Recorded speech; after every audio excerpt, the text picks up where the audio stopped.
I came in early, everybody. Hey, how you doing? You are currently hearing the background music for Disco Elysium. That's okay. I don't think I mind it, but I don't know if I want you to hear it right now. Do I?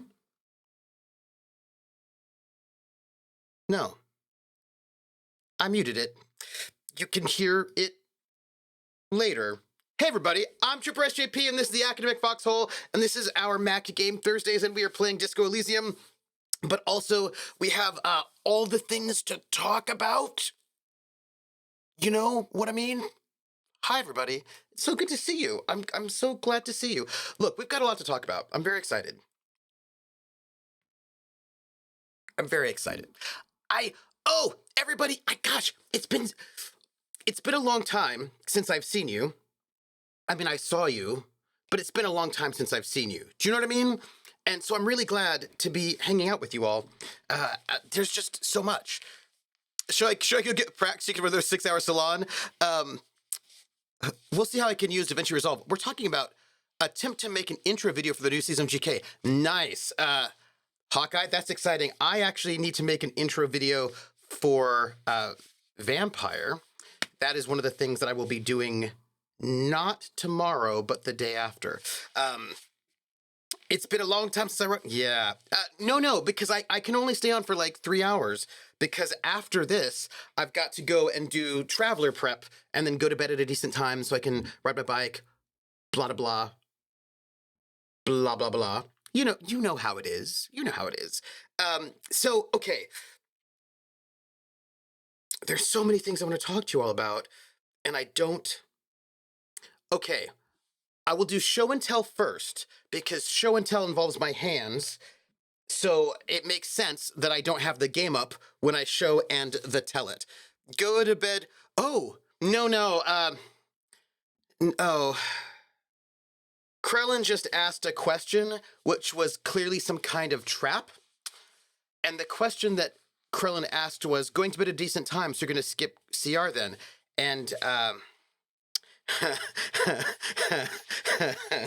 and then Krellin gives the follow-up, which was, or does decent time mean before 11 a.m. Friday? That's really what I meant. When I meant decent time, I meant my goal is to go to bed right after Critical Role ends, as opposed to the other times that I've been going to bed recently, which are not when Critical Role ends. You know? But that's my goal. I'm gonna go and I'm going to do some work, get up early so I can take my bike ride tomorrow, and in other words, before dawn, yes. 6 a.m. is not a bedtime, Tripper, it's a wake-up time. You know, yeah, look, I was going to bed a little bit too late for the past couple of days. That is true, but I'm not going to do that tonight. Tonight, I'm going to go to bed at like 2 a.m.-ish, and I'm going to wake up at like 10 a.m.-ish, and then I'm going to take a bike ride, and then I'm going to do a bunch of prep. I feel like I'm missing something in this equation. What am I missing? Oh, nothing. Good. I thought I might had like some kind of a thing going on, but I didn't. No, I'm going to get like 8 hours of sleep, and I'm going to get up early enough to take my bike ride. Well, it's going to be a little bit tricky, actually. So let me tell you. I went on my bike ride Tuesday. I always forget I could say 600 hours, and Tripper would immediately answer me, oh, I would. We call that, well, it depends on what, 6 a.m., it depends on whether or not you're going to bed or waking up. If you're waking up, it's dark 30. If you're getting up, if you're going to bed, it's oh my god in the morning, is the different ways to read that time is, So, show and tell. So you always make fun of me. Y'all always make fun of me because, I like to eat Pez. And people are like, but you don't have a Pez dispenser. And I'm like, yeah, I know, because it wastes time. It takes much longer to get the Pez out of the dispenser than it does just open the pack and then just put the whole thing in your mouth. And so y'all made fun of me about it. So I have rectified the situation. Australia's Play says, I began to think Trooper SJP's appearances in Vampire the Masquerade are more art imitating life than Trooper art being a vampire. Maybe. Time of Gift says, Suggested title already. I must be talking. I must be talking to my friends. Credit to famed stage actor Michael Macklemore. Mm. I got a Pez dispenser, and it is a donut because I felt like that would be perfect. Donut. I knew I should have gotten you that Santa Pez dispenser so at Cracker Barrel around Christmas, but donuts. So that was the first thing I wanted to show you. The second thing I wanted to show you, I have some other things, but I'm not going to show you all those because who has time? So, one of the things that I was doing, till inappropriate in the morning, no, perfectly, the donut dispenser, oh, if it dispensed donuts, that would be amazing. I would love that. So the big news right now is that I'm prepping for the Vampire the Masquerade 8 shot that I'm running starting on Tuesday. So it's a lot of prep for that, which at this moment is a lot of research, and I spent way too much time. By the way, all of my Twitter teaser JPEGs are done except for one, and I'm going to schedule them out so they all happen one at a time for the next couple of days until go time. But what I've been doing is working on.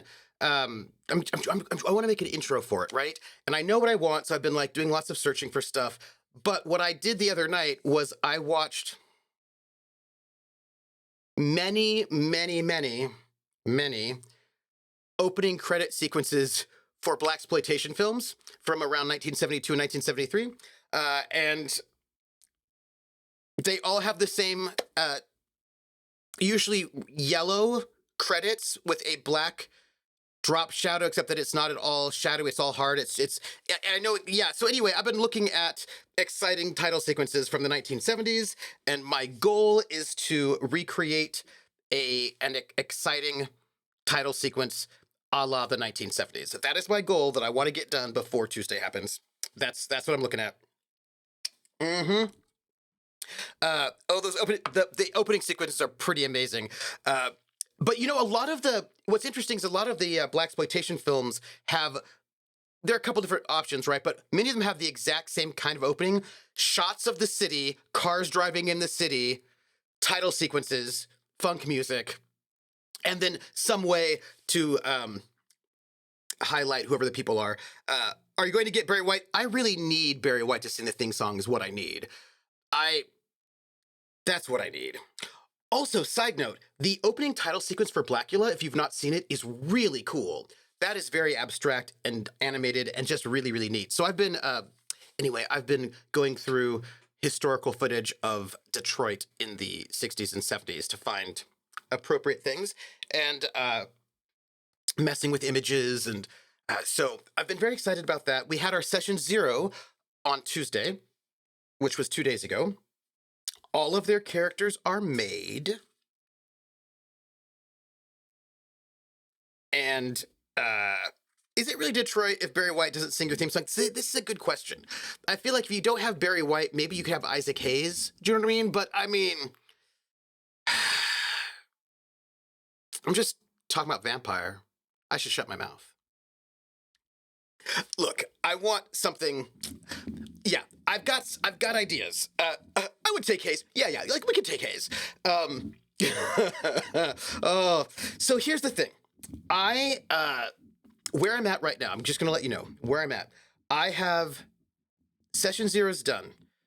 Roll20 set up. Show Bible set up. I need to make my overlays, which I have a new overlay process. Oh, forgot about that. So I won't be using Video Ninja or Guest Star for Vampire because one of the players' internet is not strong enough. So we're going to be using the traditional Zoom, which means I was like, oh yeah, I've got to go back to my old Zoom method of putting together show scene structures. Right. I need to. So anyway, I've got to go and like put that together.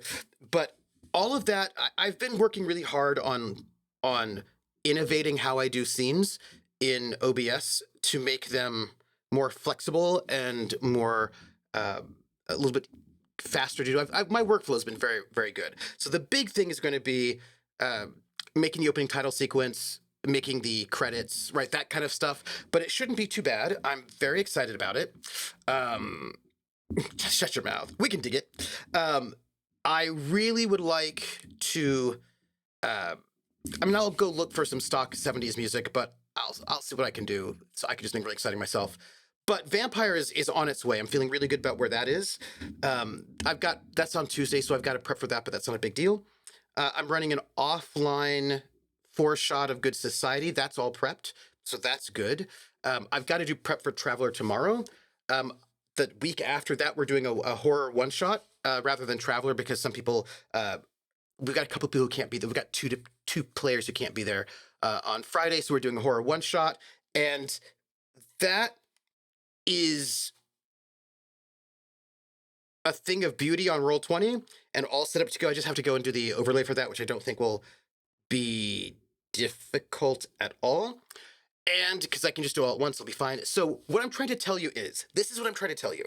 It seems like I've got a lot of work to do, but it feels like I'm almost done. Do you know what I mean? Like sometimes I think, oh gosh, I've got so much work to do. And I know that it might seem like I've got a lot of work to do, but in terms of my prep, in terms of like being a GM, I'm actually really in a good spot. Uh, Making the opening title sequence for Vampire is going to be a little bit time intensive, but I've got a couple days, so I think I'll be fine. I'm actually feeling like I'm going to be able to like really whip this out in the next over the weekend, and then I'm going to be really good. That's how I'm feeling. Oh, Krellin had a session zero. What was your session zero for? I also did another session zero on Wednesday. For it turns out you're not a duck. Instead, you are the token-born human. Tunnels and Trolls? No, RuneQuest. RuneQuest? Because RuneQuest has ducks. Oh, Dragonbane campaign. Sal's Dragon campaign. Oh, cool. Oh, also ducks. You know, yeah, Haka and I, we had fun last night. That's gonna be fun. So I have a random philosophical question that is brought up because of what Krellin just said. And that random philosophical question is this. There are ducks in, I'm pretty sure there are ducks in RuneQuest, Dragonbane, Technomancer has ducks, sentient ducks. There may be ducks in Tunnels and Trolls. The Dragonbane Mallardkin is very clearly based on Donald Duck. Oh, that's interesting. So here's my question that I want to ask you all. There are people who are like, oh, I don't like RuneQuest because of those duck people. I just got to get rid of them because that's not serious. So I kind of want to know what you think it is that people think that cat people are totally serious and dog people are totally serious, and bird people, like you can have a whole bunch of different kind of beastkin, and everyone thinks they're fine, but duckkin, actually, you know what? Technomancer doesn't have duckkin; they have penguinkin. Anyway, why do you think it is that ducks and penguins, that if you have anthropomorphic duck and penguin people think the game is all of a sudden not serious? What do you think that's about? Like, we do all sorts of other animals. What do you think that's about? I want to know your thoughts. Uh, Better to be a goose than to get goosed. Mm. Mutant Year. Oh, yes, also Mutant Year Zero. Yep. Their racial abilities that they can get angry and get a boon on any non-int based roll. Oh, that's nice. Donald Duck and Daffy Duck are not serious characters. Blame Donald and Daffy. Yeah, they're always a comic relief. Scary anthropomorphic animals are much more serious. But what's funny though is that we have a whole thing about cute anthropomorphic animals that people still like. Like cats can be cute, right? But they're also vicious hunters. But they're often anthropomorphized as like cute. They're Pandaren. People don't necessarily think of them as not serious. Yeah, yeah, they are vicious killers. So I kind of wonder what that's about. I wonder what that's about. I had one more. Speaking of vampire, I had another show and tell for you. So doing my research for the show, where's bunnies have Watership Down to get over the Bugs Bunny image? Anthropomorphic goose, terrifying. Pandaren literally aren't serious. They did start as a April Fool's joke. They did. They did. Yes. Yes.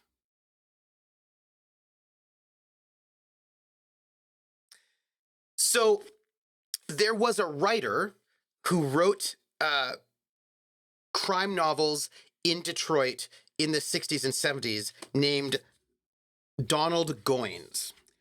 He was killed mysteriously right around this time. So I got the book because I thought let me go read this and see what it's like. This one's called Dope Fiend, and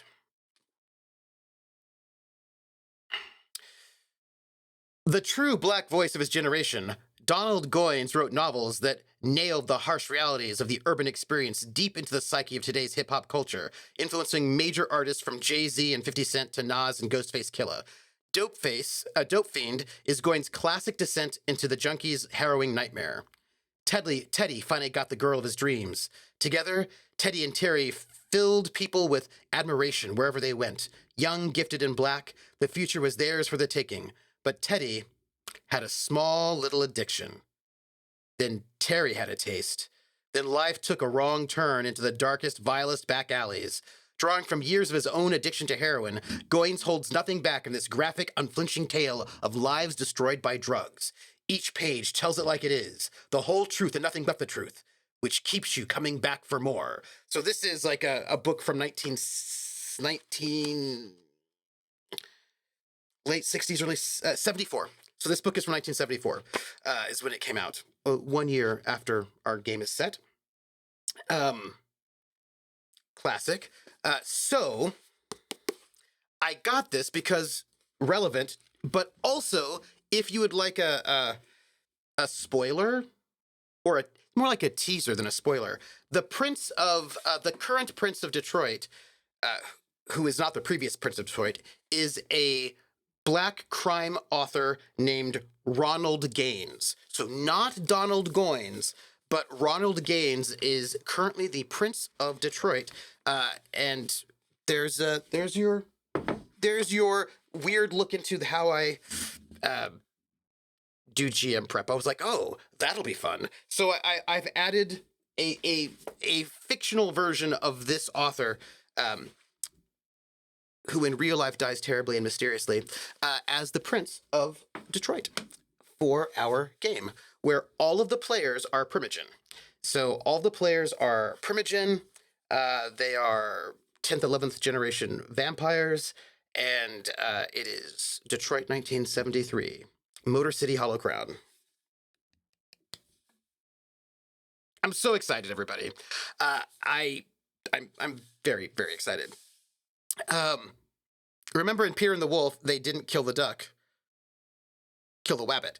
I think other factors that ducks just sound ridiculous. A duck quack just isn't a terrifying noise. Yeah, I think, Krellin, I think this is actually part of it, right? Because cats can hiss, right?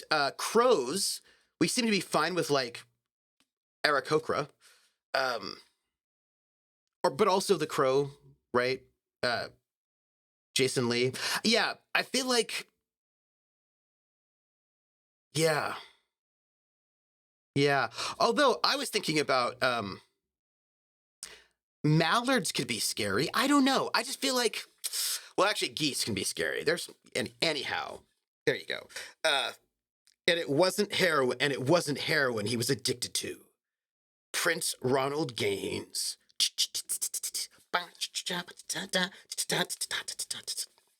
Anyhow, it's blood. You've never been chased by a duck almost as... Yeah, ducks can be super aggro. Do you know what I mean? That's what I'm thinking. Yeah.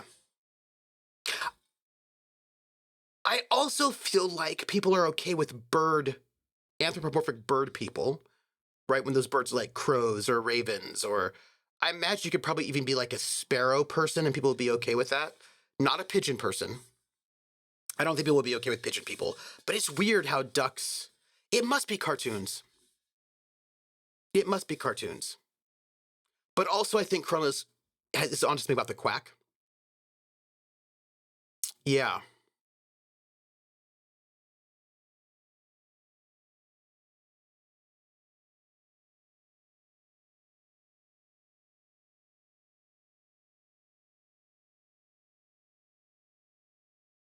What do you think about seagulls?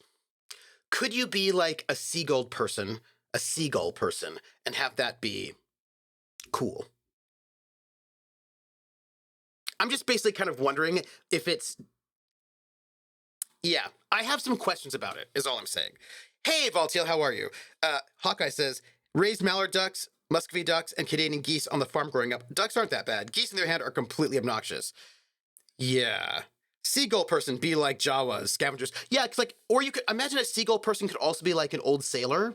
Like you could imagine like a seagull person with a pipe, uh, and like kind of like mottled feathers, being like, yes, I'm a seagull person. No, the anther community would not take a seagull seriously. Seagulls have a whole suite of negative stereotypes. Mm, not even as an old salty sailor. You don't think?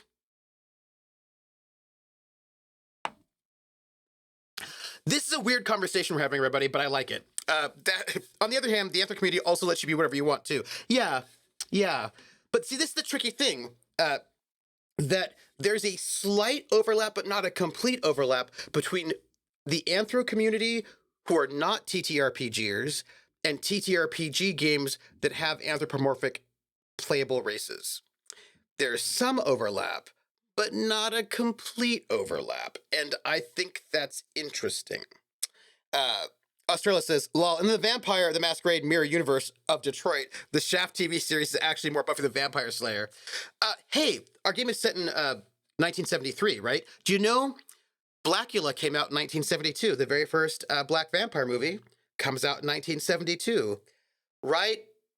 Conveniently, I suppose, for someone, right after there's a big power shift in Detroit from the old vampire power structure to the new vampire power structure, all of a sudden it's in people's minds that black vampires are a thing. Interesting. Wonder what that's about. Who knows? Really, really unclear. Uh, Shaft series is 71. Yes, it is. A seagull person would steal your French fries right out from under your nose. They probably would. Krell says, I think Anthro TTRPGers don't play games that specifically have Anthro peoples. They just put Anthro peoples in whatever they play. Yes, I think that's actually absolutely true. Speaking of Anthro people, oh man, Pam Greer, look, I am so excited for this game. 8 sessions, and that's what we got. Because I'm experimenting. I've been running 2 RPGs simultaneously over the summer now that I'm not moving in the summer, as like something I've always wanted to do. It's going to be 8 sessions. These are amazing players. The first one was already announced today. Werewolf Fields is playing a vampire. Yep, and yeah, it's playing a vampire, and I feel like I can say that. Uh, they all are actually. And what's really interesting is that this is going to be interesting. So I'm going to say some conflicting things, right? But all these conflicting things can be true. Hold on. I'm not going to say any of these things right now. Right now, I'm going to sing, and then we're going to put the game up so I can say all these things while I walk around. That's what I'm going to say. Yes, and now, and no, Ironclaw is one of the original Anthro RPGs. Oh, that's interesting. Um, I want to say something about this. Don't let me forget. I want to say something about this weird rant on Reddit about gamers these days and what happened to them in a way that was like clearly not well informed by history. So I want to don't let me forget about people who like complain about things that have just happened in the last couple of years, and you're like, wow, not like back in the day when we never did X, and you're like, really, really, really. I feel like you're saying that people nowadays are doing these things that we never did back in the day, and I think maybe you're ignorant or ignoring things. But we'll 1999 feels kind of late to the original anything TTRPG, to be honest. Because the thing is, it's about now I just want to have the conversation. Don't let me forget it. Don't let me forget it. Don't let me forget it. But right now, I need to sing The name game. Come on, everybody. I said, now let's play a game. I bet you I can make a rhyme out of anybody's name. The first letter of the name, I treat it like it wasn't there. And then a B and an F. And an M will appear. And then I say Bo at a B, then I say the name, then banana, fanner, and foe. Then I say the name again with an F very plain, then a fee, fi, and a mo. And then I say the name again with an M this time, and there isn't any name that I can't rhyme. Krellin, Krellin, Krellin, Bobellin, Banana, Fanta, Fofelin, Fee, Fi, Momelone. Krellon, the name game. Yay. Yay. Okay. I told you about the vampire prep, which is going really, really well. I was really excited to have Lindy, who was able to hop in while Rockette was away. We're going to get her again tomorrow, which I'm really excited about to sort of deal with that. I've got a lot of prep I want to do for tomorrow, which I'm excited about, but it's also kind of long-term prep. Something is Wrong Here is going really well. I think you're going to be really excited for that. I'm waiting on a heads up from like one more person, but that's all set up to go. So all three of the things that I'm doing in the next 2 weeks are not actually completely set up, but they're so close. They're really, really close. And I've been bike riding again. And I didn't get sick from eating the salmon. So I can continue to eat that salmon and not waste food, which I'm feeling really good about. I'm trying to think if I remember any specific game being referenced on Furry Muck, and I'm not sure I do. Hey, Inheritus. Okay, so now here's what's going to happen. We're going to get into the game, and we're going to talk about this rant, which is related to this whole conversation. Inheritus, how are you? How's it going? This is what I want to know. So there was a rant post on Reddit, like last month. And, okay, so the thing that we need to do, by the way, in this game is find a way. I think what we can do is do this by roofs, is what I think it is. That I think what we can do is I think we can. I think what we can do is they said that there's once you're done with it, send the corpse to processing. Check twice to see whether done with all the corpse-related tasks. After you've sent the body back, you can't take it back. I don't know if this is what we can do. We can just check our tasks. Okay, great. Find the representative of the logistics company who owns the harbor and ask for the murder. She should be around here somewhere. We need that. Here's the thing. There's run the number on the victim's armor. We haven't gotten there yet. Find out who is in the union box.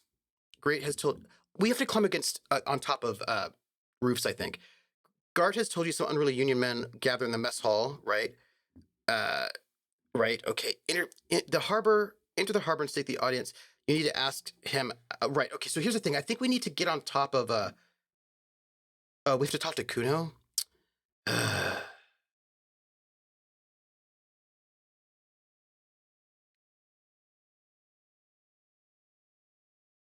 Okay. Well. Yeah. Ask around about tattoos' possible meaning. The questions. I wonder who I could ask about that. You know. Yeah. Yeah. Okay. Yeah, okay. So here's the thing. I've got to ask around about a fridge. I don't even know. But hold on. You know what? There might be. I think maybe we do this with our inventory. Yeah. So here's like a.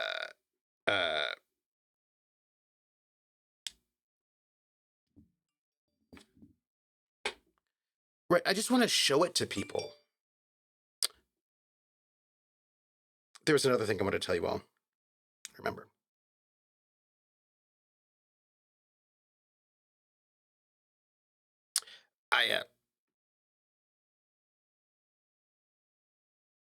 I wanted to talk to you about the drama around this game because there's a new video.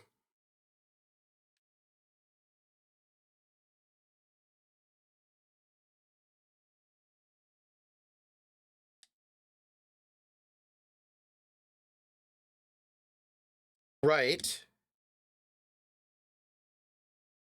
Okay. I would like to ask somebody who's good at history, you know? Uh, that would be great. Uh, I suppose we'll have to do this. Maybe we have to interact when we're around people. Um, okay. So this is, we are going to try to get onto the roof, is what we're going to try to do, right? This is going to be our goal. I'm not quite certain how we're going to do that yet, but we are going to do that. So, I remember I wanted to talk to you about um, this Reddit post. That was the thing I wanted to talk to you about. That was the deal. Uh, sorry, your country's on fire. Yeah. So, yeah, look, NPCs will be fine, right? I think they'll be totally fine to just see that picture, right? Let's talk to her. I think it's this. Um, about, gardening in March. Hey, Grinny. I, I mean, I have it up so that I could tell you about furries. So there was this rant, right?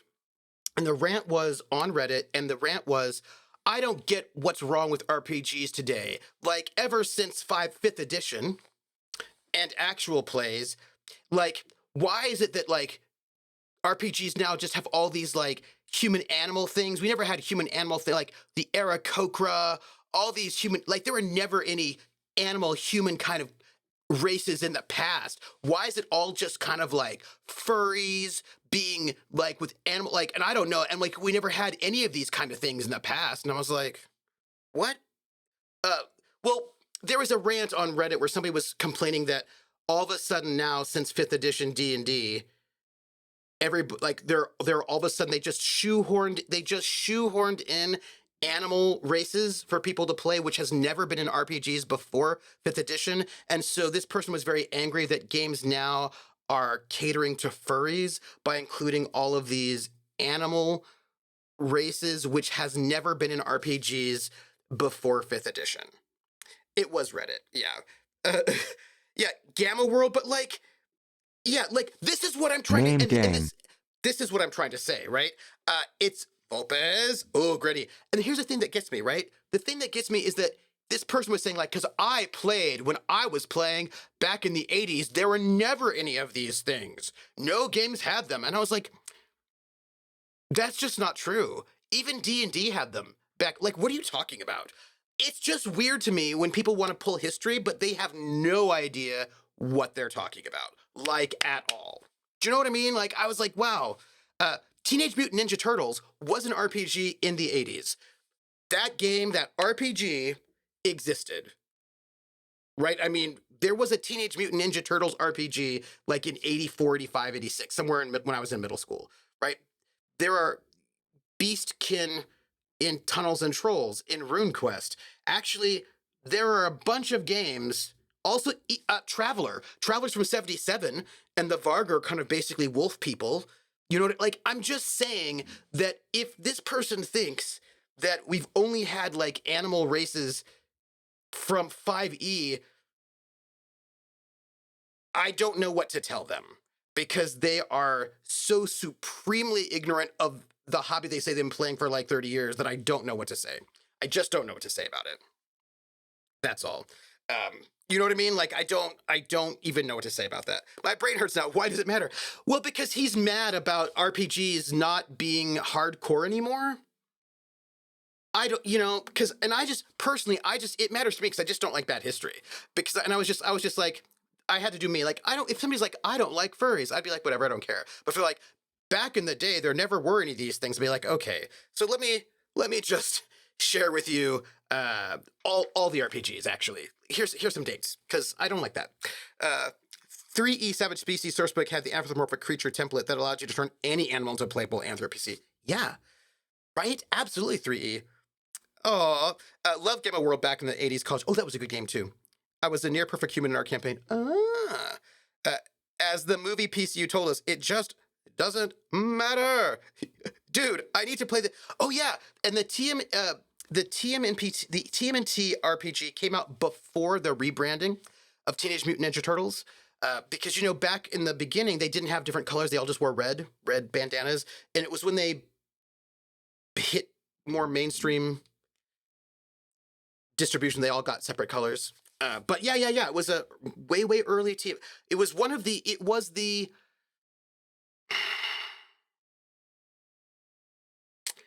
second RPG that I would have played. So the first RPG I played was D&D, basic box, and then moved to AD&D very, very quickly. And there was a group of people who were RPGing in my middle school, and the game they were going to play next was Teenage Mutant Ninja Turtles, and I made some kind of ratkin. And they decided they didn't want to play with who they thought was a girl, and so they just killed my character right away. That's how you kind of gate kept back then. You just killed somebody as a character just immediately so that they would leave. So I didn't really get to play that system more than like one session, sadly. But yeah, that was like it was the second RPG that I played, the first after D&D, as a matter of fact. Lion People, yeah. And pretty much, yeah, any of the Palladium stuff, absolutely, right? Old man yells at cloud, love it. Second edition complete book of humanoids is full of anthros, yeah. Yeah. Do you know what I mean? Like, I don't know what this person was thinking. Tune, absolutely tune. And of course, you could be any kind of anthro person that you wanted in GURPS. Also, hero champions, right?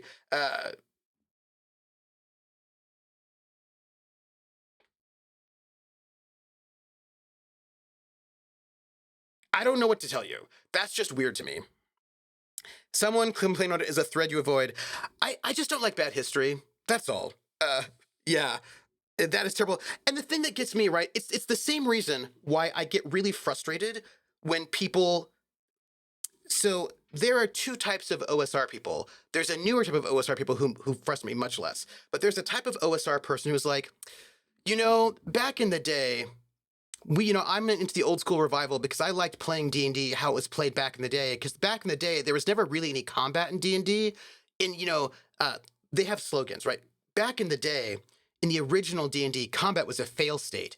So you just never got into combat. You just always avoided combat and stuck around. And that's true because you get XP for having gold pieces. So old D&D was just about exploring, never having combat, and just getting gold through exploration. And it was rulings, not rules. So it was not a crunchy game at all. And it was really not about rules. It was just about telling a story and exploring. I was like, what are you talking about? What D&D are you talking about? What D&D are you talking about?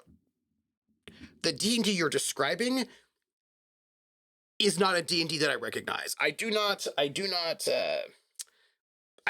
recognize this D&D that you say is how everybody played back in the day, because that is not how anybody that I knew played. Nobody. And I wish they did, but they did not. Yeah. Yeah. Scam's like, never in combat, lol. Krell says, this book, published 30 years ago, includes Aarakocra, Bullywugs, Centaurs, Gnolls, Lizardmen, Minotaurs, Satyrs, Saurians, and Weemix. Those are just the obvious anthros. Lots of other ones could also be considered anthro. Yeah. Green's like, now I want to play anthropomorphic characters all the time because I forget anyone who wants to gatekeep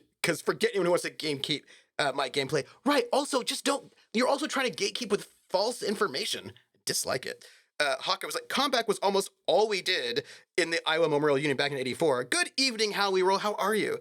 That D&D the D&D that never existed. Yeah, and it's so funny because they take these things and there's kind of an interesting. Basically, what I would say is that the OSR, which emerged early to mid-aughts, um, mid-aughts, right? Um, is basically so the indie scene as we know it, like the sort of the narrative indie scene, basically emerges at the very end of the 90s, like 97-ish, right? And then the OSR emerges in 04-ish. And then they're immediately pit against each other. They all hate each other. This is kissing. They're not kissing. They hate each other. But here's the thing. They're both the same, right? That what's really interesting, and Baron Torres talked about this. Baron Torres talked about the ways in which a lot of OSR games are basically the same as indie games in terms of a lot of their goals, right? They both are trying to go for a more narrative focused, like you might not think that. Also, they hate each other very much. There's like, but they're very similar. Like the OSR is so much about the aughts. Do you know what I mean? Like the OSR games, even though they use 1970s style art, are so contemporary and so modern and so much more about the modern day than they are about the 70s at all. So, which is fine. Like, I'm not mad about it. I'm just saying that you should maybe know it. That's all. Like, I am really fine with a lot of things. I just feel like people need to know what they're doing and be upfront about it. That's really all I want in my life. That's it. You know what I mean? I think that that would, yeah. Angry kissing. Tripper, please always kiss when you want to express anger. Kiss. Krell's like, now I feel bad for not being a mallard. I want to be a mallard. But the human ability is adaptability. Pay a WP cost and use any skill for a skill check. So I wanted to be able to have no combat skills. Oh, that's very cool. Oh, that's very cool. Oh, that's very cool. So anyway, look, and the thing is, it is true that you got experience for gold pieces. And it's also true that some creatures are kind of low experience points and you might get more XP from the treasure, but you don't get the treasure unless you kill them. That's the thing. Unless you're a thief, in which case you might be able to sneak in and get stuff, but your fellow players are going to hate you for that.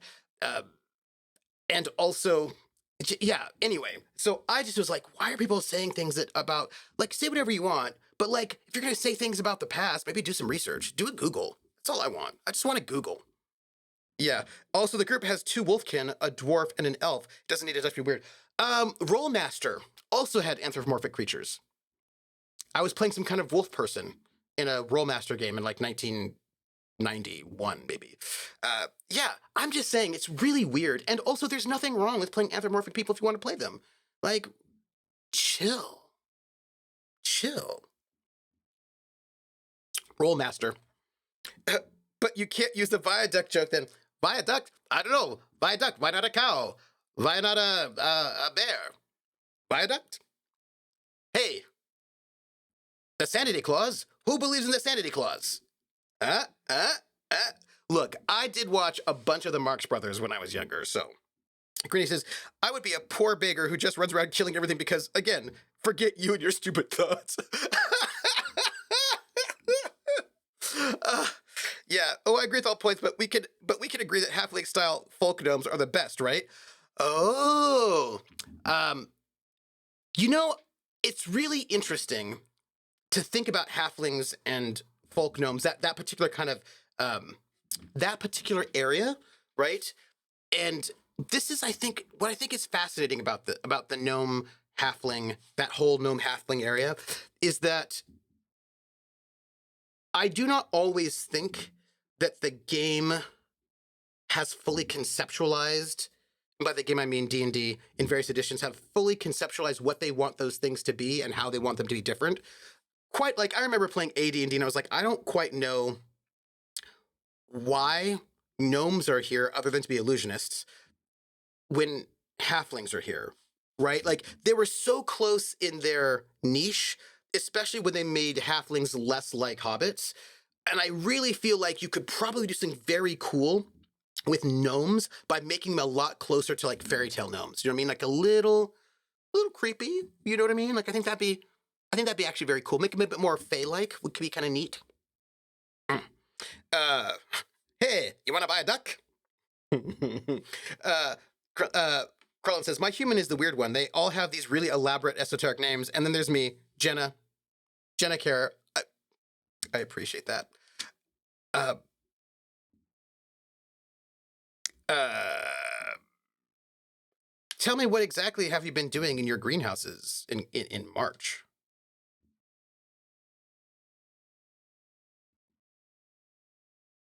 Hmm. Ah. Hmm.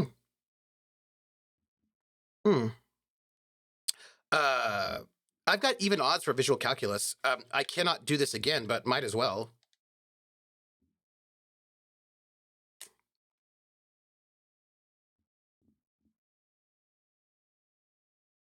This is bad. Uh, you're black. Nothing. No, there's a music question. We have to say it. What kind of music does it do? Hmm?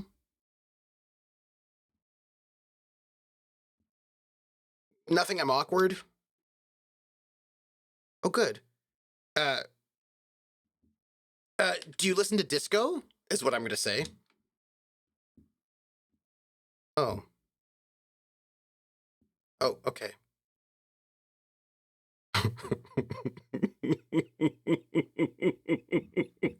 uh, I kind of feel like Kim is thinking that my questions were not particularly very official. That's fine. That's okay. Uh, we did talk to her.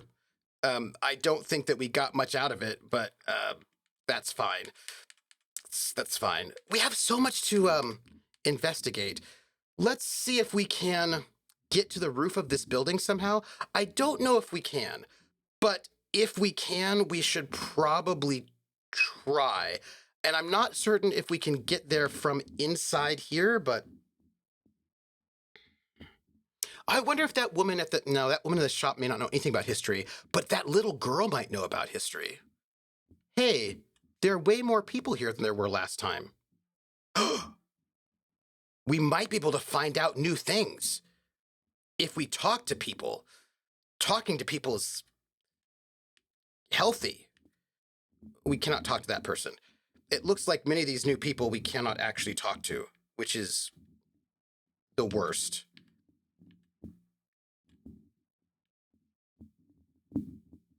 Fine. Fine, we won't talk to these new people. We won't even sing karaoke. What do I care? I mean I'm actually kind of a little bit bitter about it.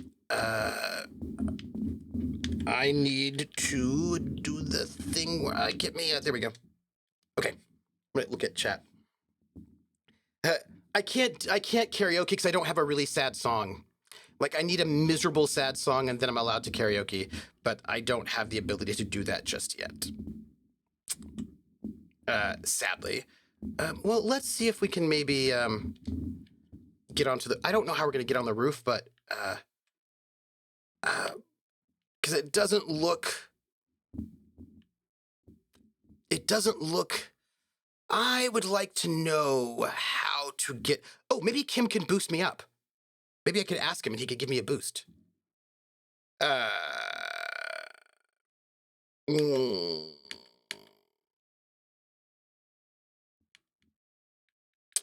we can ask about this. I don't know if we're going to get a good answer, but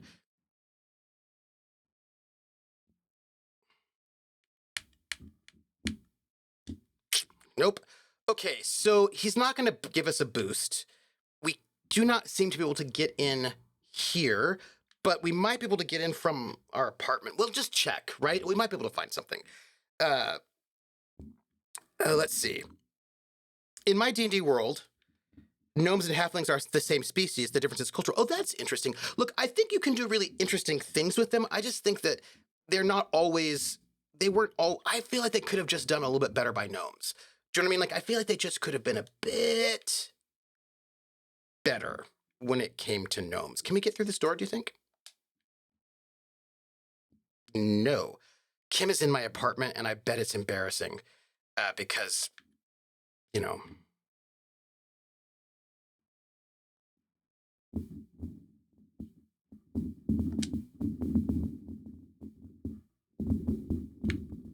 Oh, Well, that's cool. No time to rest though. Maybe we need to knock on that door and bother that woman who we probably should not bother, and definitely with not Kim here because that's going to be super awkward. But we can just see if maybe. Uh, um,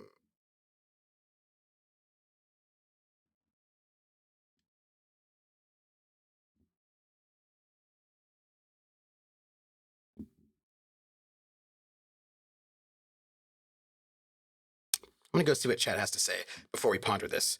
Um, yeah, my halfling boy. Yeah. Um, my gnomes halflings have been amazing. One of my favorite characters I played in D&D was a halfling, actually. Cottagecore halflings seem to have taken over. Well, that's true, actually. Clockwork Librarian says, it's one of those dialogues that boils down to my concept of how to TRPG is the only way to TRPG, which is ugh. Yes. Also, I feel like it's very limiting also for yourself. Do you know what I mean? Like, how are you going to get to know new things if your concept of what you're doing is so narrow that you can't try new things? Howie Roll says, they do have some weird gray areas. Gnome Artificer is now a thing. That's true. Yeah. Played one for a Rime of the Frost Maiden launch. I kind of feel like, but how we roll, I feel like they don't really do spell specialization anymore, right? Like, I do not recall. There are people who have the D&D's player's handbook in their mind closer than me. You get your specialization, right, at like third level, whatever it is. Barbarian, Bard, Fighter, Paladin, Ranger, Rogue, Sorcerer, Warlock, Wizard. Your... Oh no, they kind of still do have it, right? You create a wizard. And then you... Okay, so they do still have it, right? You basically, when you reach second level, you choose an arcane tradition, shaping your practice of magic through one of 8 schools: abjuration, conjuration, divination, enchantment, evocation, illusion, necromancy, or transmutation. Uh-huh. Uh-huh. So they still do it. They still have you specialized by schools. So I suppose you still can be a gnome illusionist. Although I feel like it's different now. I don't think I've played a magic user in 5e. So let me see. If you pick School of Illusion, you focus your studies on magic that dazzles the senses, befuddles the mind, and tricks even the wisest folk. Your magic is subtle, blah, blah, blah. Others are more sinister, blah, blah, blah. So then you get beginning Illusion Savant. Beginning when you select this school at second level, the gold and time you must spend to copy an illusion spell is halved. You get an improved minor illusion, cantrip. Malleable illusion, starting at 6th level, you can cast the illusion spell as a duration of 1 minute longer. Illusory self, you can racially duplicate yourself. So this is different. It's a little different, right? It's a little different than first edition. I'm not saying it's bad. I'm just saying it's a little bit of a difference, right? In that, and maybe it's not, but we can ponder it. Let's see. They did try to make gnomes more fey in D&D 4e, says Clockwork. I like 4e. I did not play it when it came out because I was playing other things at the time. But Random Tuesday did like a really short, like 4 or 5 episodes of 4e for me and some other folks, and it was really great. I had a great time. We didn't play for super long. We leveled up a couple times, but it was really fun, and I really liked it. And I was like, oh, this is very fun. And I don't mean fun for a miniatures game. I mean, it was just fun. Maybe it wouldn't be later, but that Carter with a copy next to thank you. He's playing the game. People are slacking. Foamborn is not a weird name. Not like those weird human names, says Cher. Grinny's like, Hawkeye, I want people to be a character that sells anthropomorphic ducks to people. Crone's like, no selling people, Grinny. Rissa's like, hey, Rissa, welcome in. It's so good to have you here. And we have Call of Cthulhu on Sunday, yes? Yes. Right? Yes? Yes? I'm just saying. I'm pretty sure we do. Yes.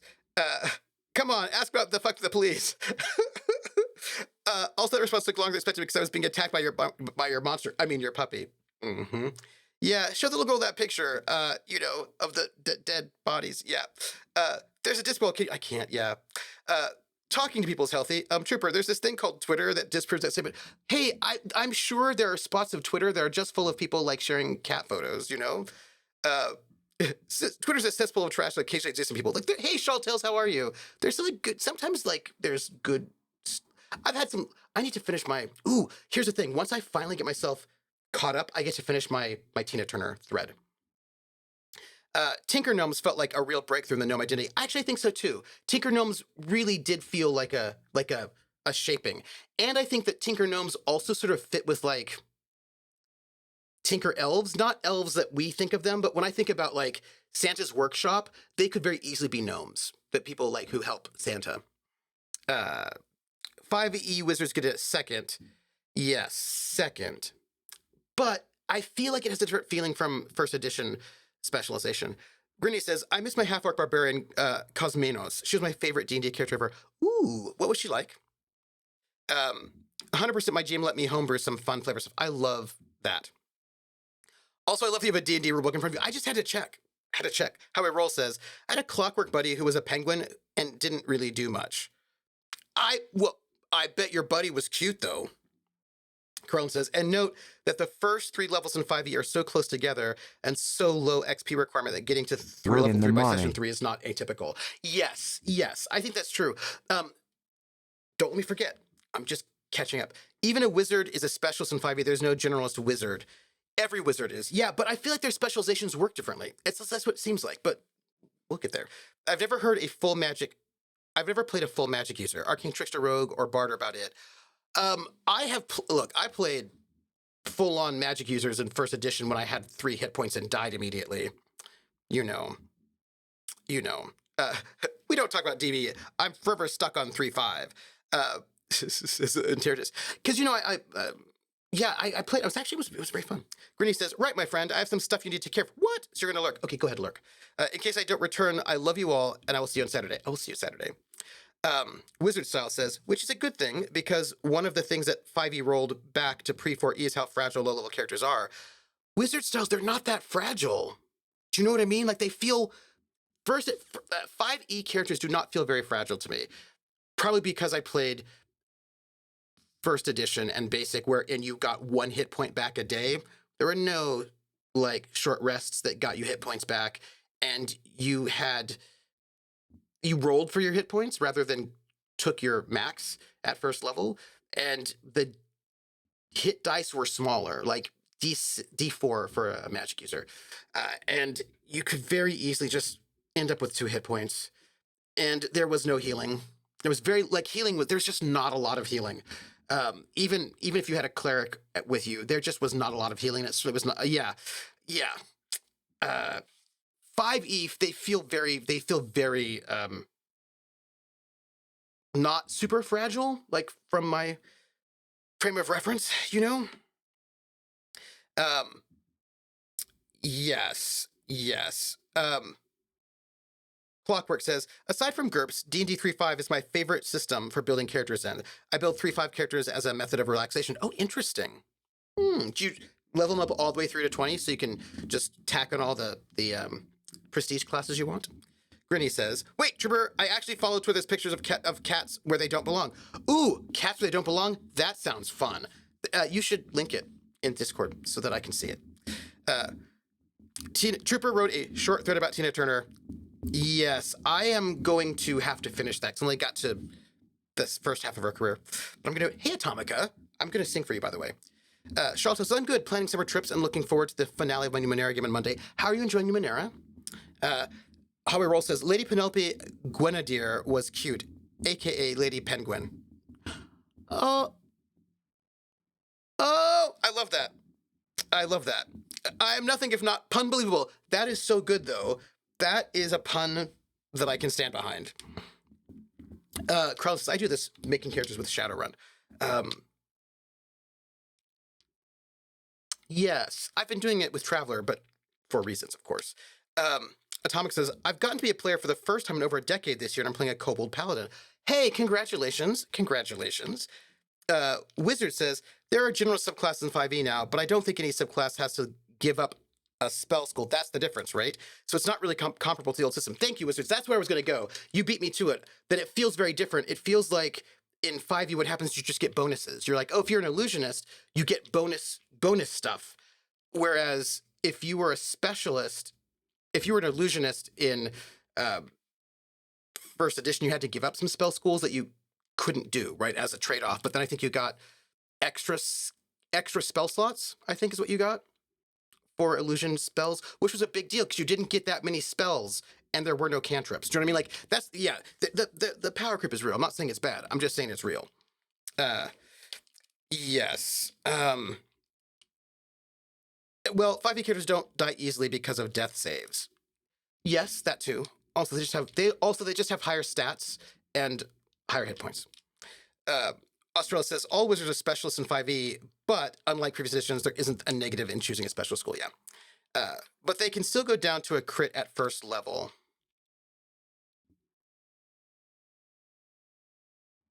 Yeah. Although I imagine they're probably fighting things within their challenge rating, so right. And I think the thing is, even at 20th level, if somebody's gonna do a power world kill, right? I mean, like D&D is that kind of like feast or famine. Either you're like you're fine, you can take all the damage, or like you just fail that death save and you're dead. You know what I mean? Like I just feel like it can be very one or the other. Yeah. First level in 5e can still get you killed in one hit. I love them all the way up to 20. Yep. Mm-hmm. Krellin says, Baron might remember my second level cleric in studying in one of his 5e games. Yeah. I also stat PCs for fun and relaxation. Replace note with thesis. Okay, that is also fair. Charlotel says, it's been pretty easy to pick up so far, and it's nice to be running a game after far too long in absence for the GM seat. Mm-hmm. I also get to play with Cypher, so that's fun. Oh, nice. Yeah, and Numenera, I think that the Cypher system is really... I'm going to say this thing that it may be controversial, but it seems to me that the Cypher system is really made for GMs. That everybody I know who really loves Cypher is a GM. Players sometimes have slightly different feelings about it, but players seem to really like it because it is very, very. I know somebody who doesn't like it as a GM, but that's not really Cypher. That's a little bit complicated. But yeah, like the GMs I know who like Cypher, the people I know who really, really love Cypher are GMs, and they really love it. Let's see. In first edition, Lucians had an entirely separate spell list for the Magic. So that's right, they did. Atomica, yeah, but with the usual game meta and morals, everyone just always give up necromancy. Unless you're playing that other kind of game. Interta says, I'm even more an outsider because I'm stuck in 3.5. 3.5 Modern is your favorite. Well, you know, Intertus, I would say being a 3.5 person doesn't make you that much of an outsider. 3.5 is still very, very popular. There's a whole group of people who are like basically 3.5 forever.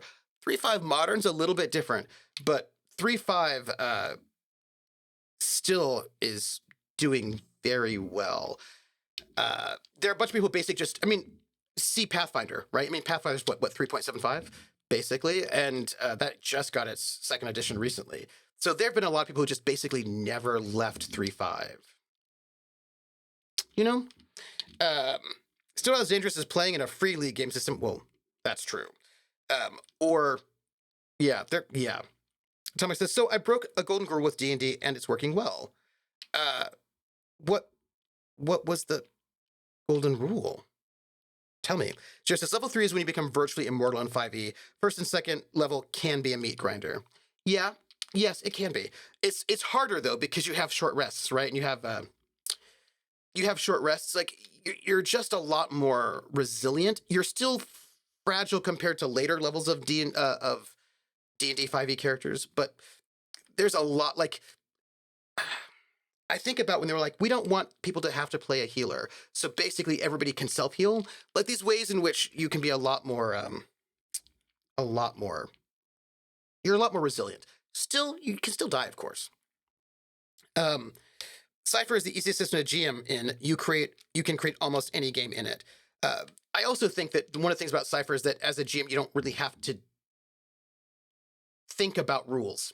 right? Like it's just like, well, I pick a number 1 through 5, 1 through 10. That's the difficulty, and I just use that for everything. So I think there's a way in which, for GMs who are not comfortable with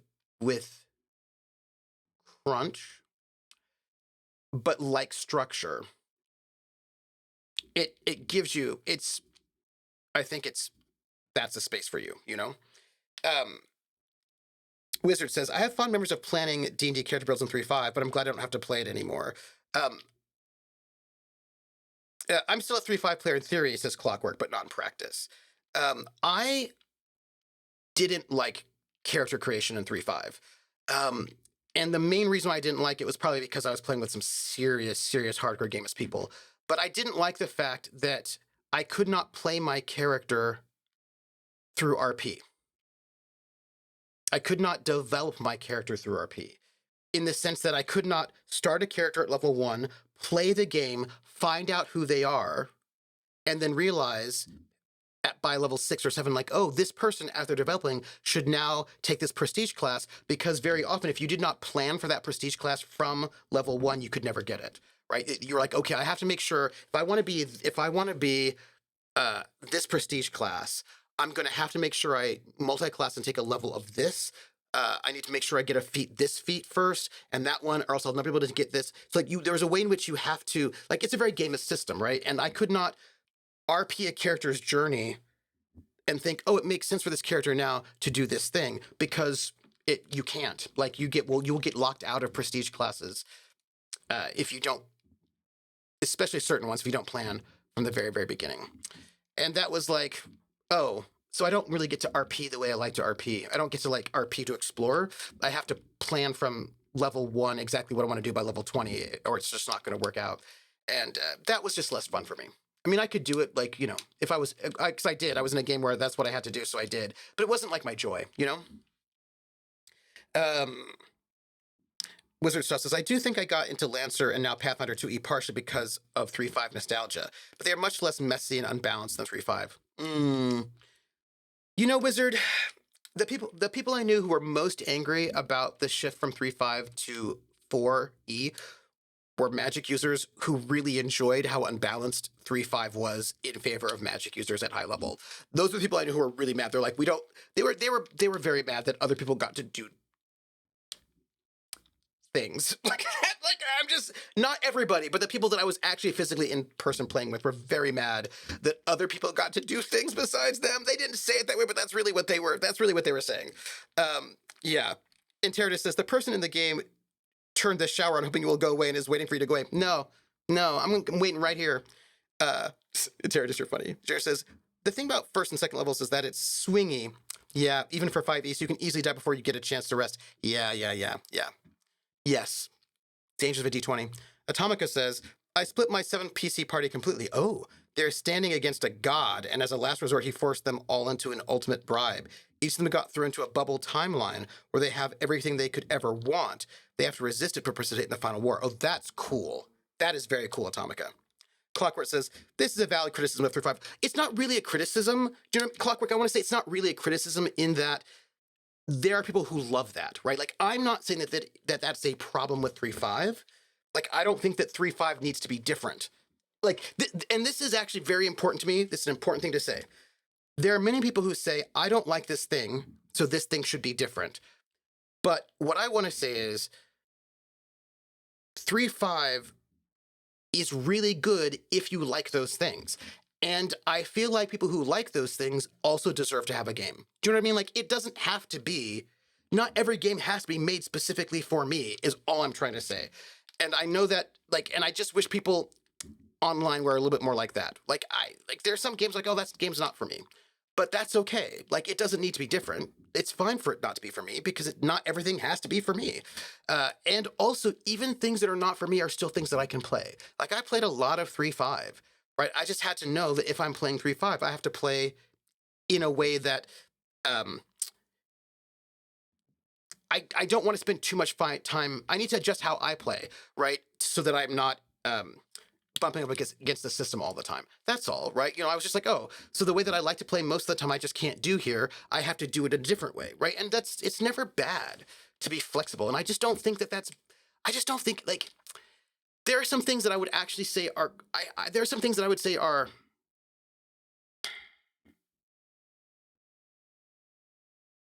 for me.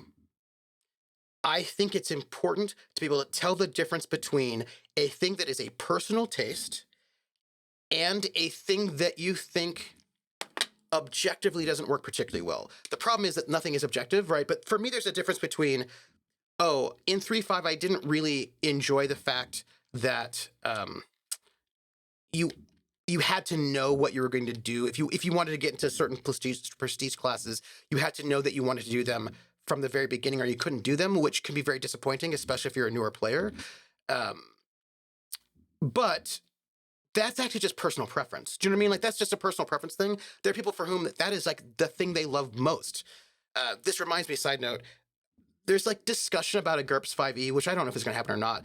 And on one of the forums, not the GURPS forum, not the Steve Jackson Games forum, but like probably RPG Net or whatever, people are like, oh, my suggestions are get rid of the points, add classes, get rid of the 1 second combat turn so that you can do like 5 things in a combat turn.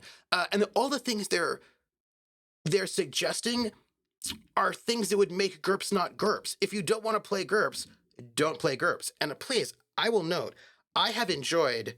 Some people stayed with GURPS 3rd edition. They didn't move on to 4th because they didn't like that there were changes. I'm happy with changes. I'm fine with changes. I was happy with 3rd edition GURPS. I thought it was great. I loved it. 4th edition GURPS came out. I loved that too. They made changes. That was cool. I'm not particularly overly rigid that way. But if you don't want to play the game, then don't play the game. I don't think GURPS needs to become D&D or Powered by the Apocalypse. GURPS can be GURPS. It can be a better GURPS though. Do you know what I mean? But it doesn't.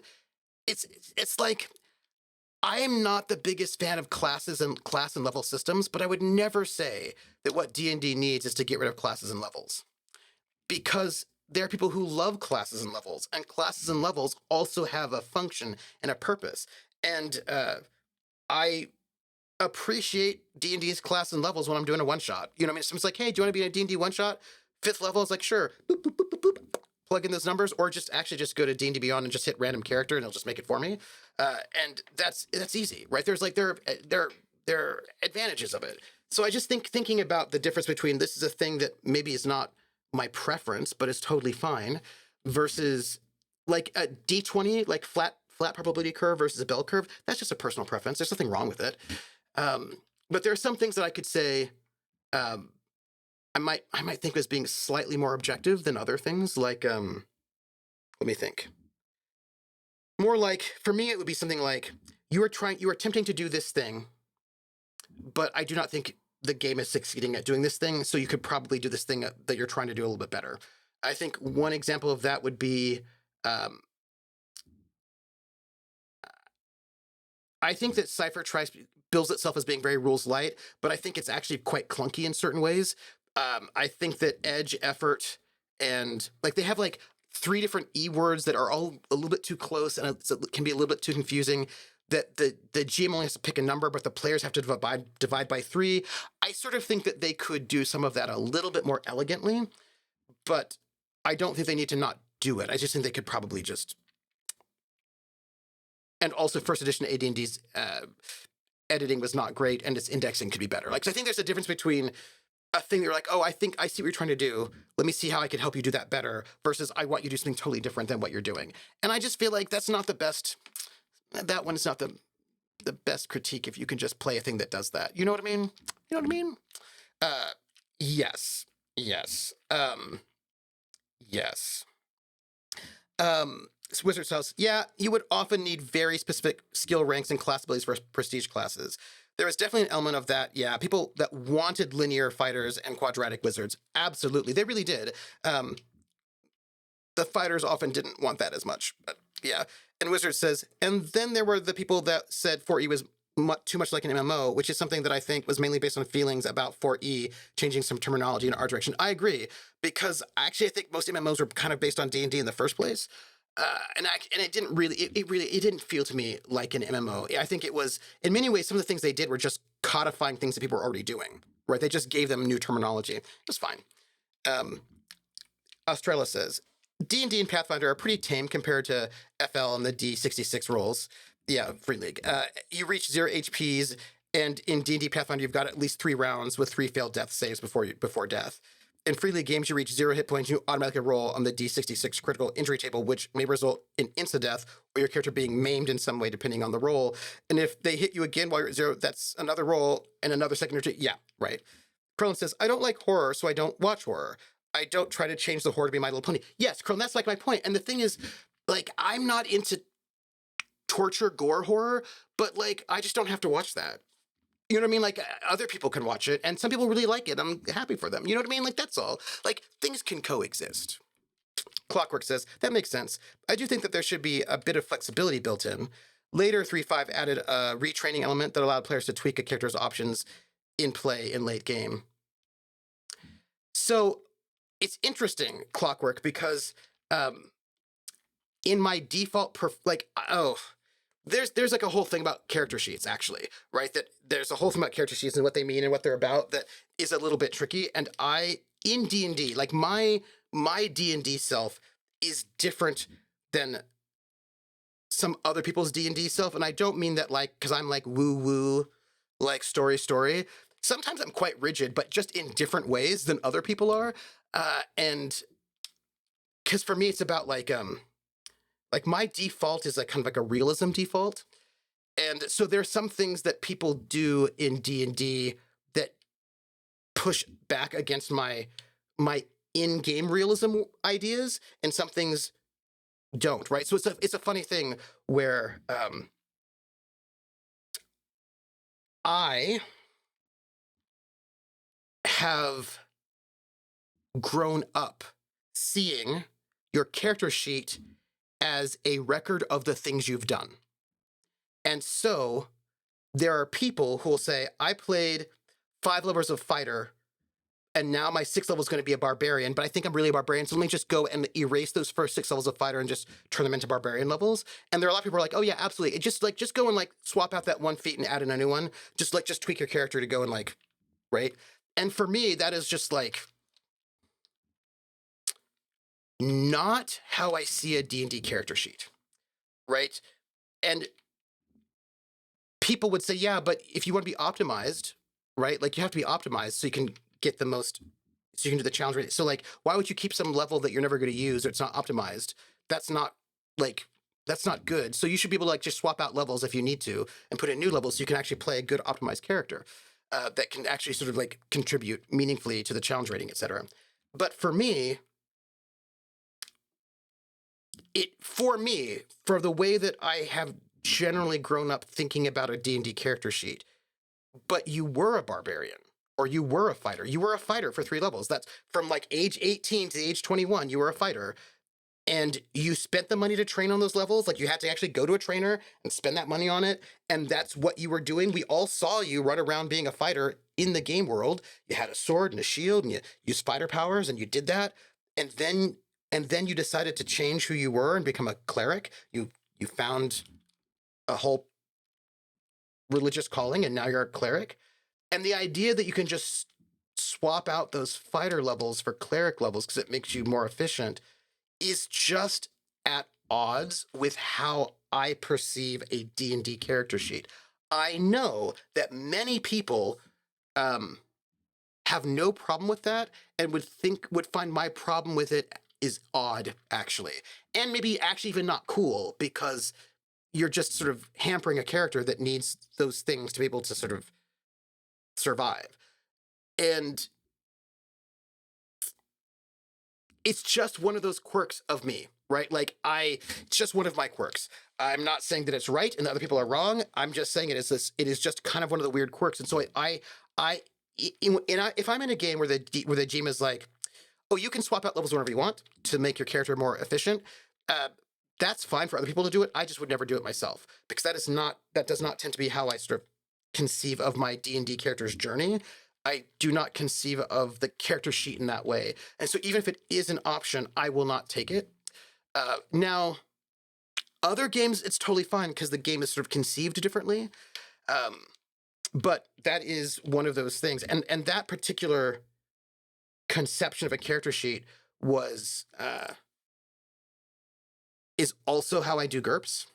It's how I do a lot of games, actually, right? Especially, this is really, I think, very much also influenced by Call of Cthulhu and BRP, where you go up in skill level because you use the skill, right? So I'm used to a lot of games that are simulationists, wherein what is on your sheet is what you have done, and so then you can't really undo those things because you did those things, right? But what made Fate work for me in the end was I had to rethink the character sheet. The character sheet in Fate is not a record of what you've done. It's a snapshot of who you are at this very moment. And it's a partial snapshot. And that's how I've been able to explain to people who come from a simulationist background how to enjoy Fate. I have to get them to reorient their idea about what the character sheet is, because I also had to do that. And so for me, it is now game dependent, right? Like sort of game and setup dependent, how I think about what that character sheet is. But yeah, there are, yeah. Now, D&D 4e starts with the ability to swap out things from the very, very beginning. And so I was like, oh, okay, this is the setup for this game mechanically, so I was fine with it. But yeah, and look, I am not saying that anybody else has to play that way. I'm also fine with people doing whatever they want to do, even in the same game. If I'm a player, like if I'm a player, you can do whatever you want to do. I don't care. Your character is your character. You do you. And I'm not judging anybody who does this the other way, but I am noting how interesting it is that there is a difference in the way that you think about what a character sheet represents in terms of what it means. Yeah. Yes. Let's see. I have the Dragonbane PD. I have it. I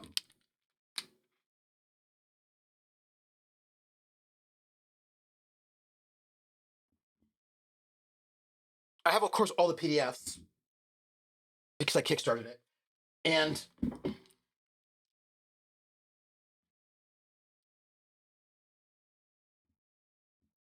that's a bunch of Traveler.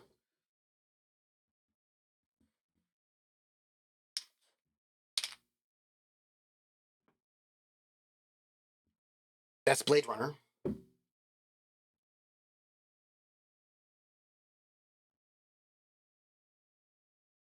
Have I not gotten my hard copies yet?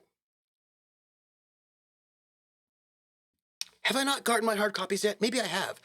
Maybe I have. I don't know. I have it. I know I have it on PDF, but I wonder if that's it right there. I wonder if Dragonbane is in that box right over there. I should look. Here's a question about FASA. Give me a second.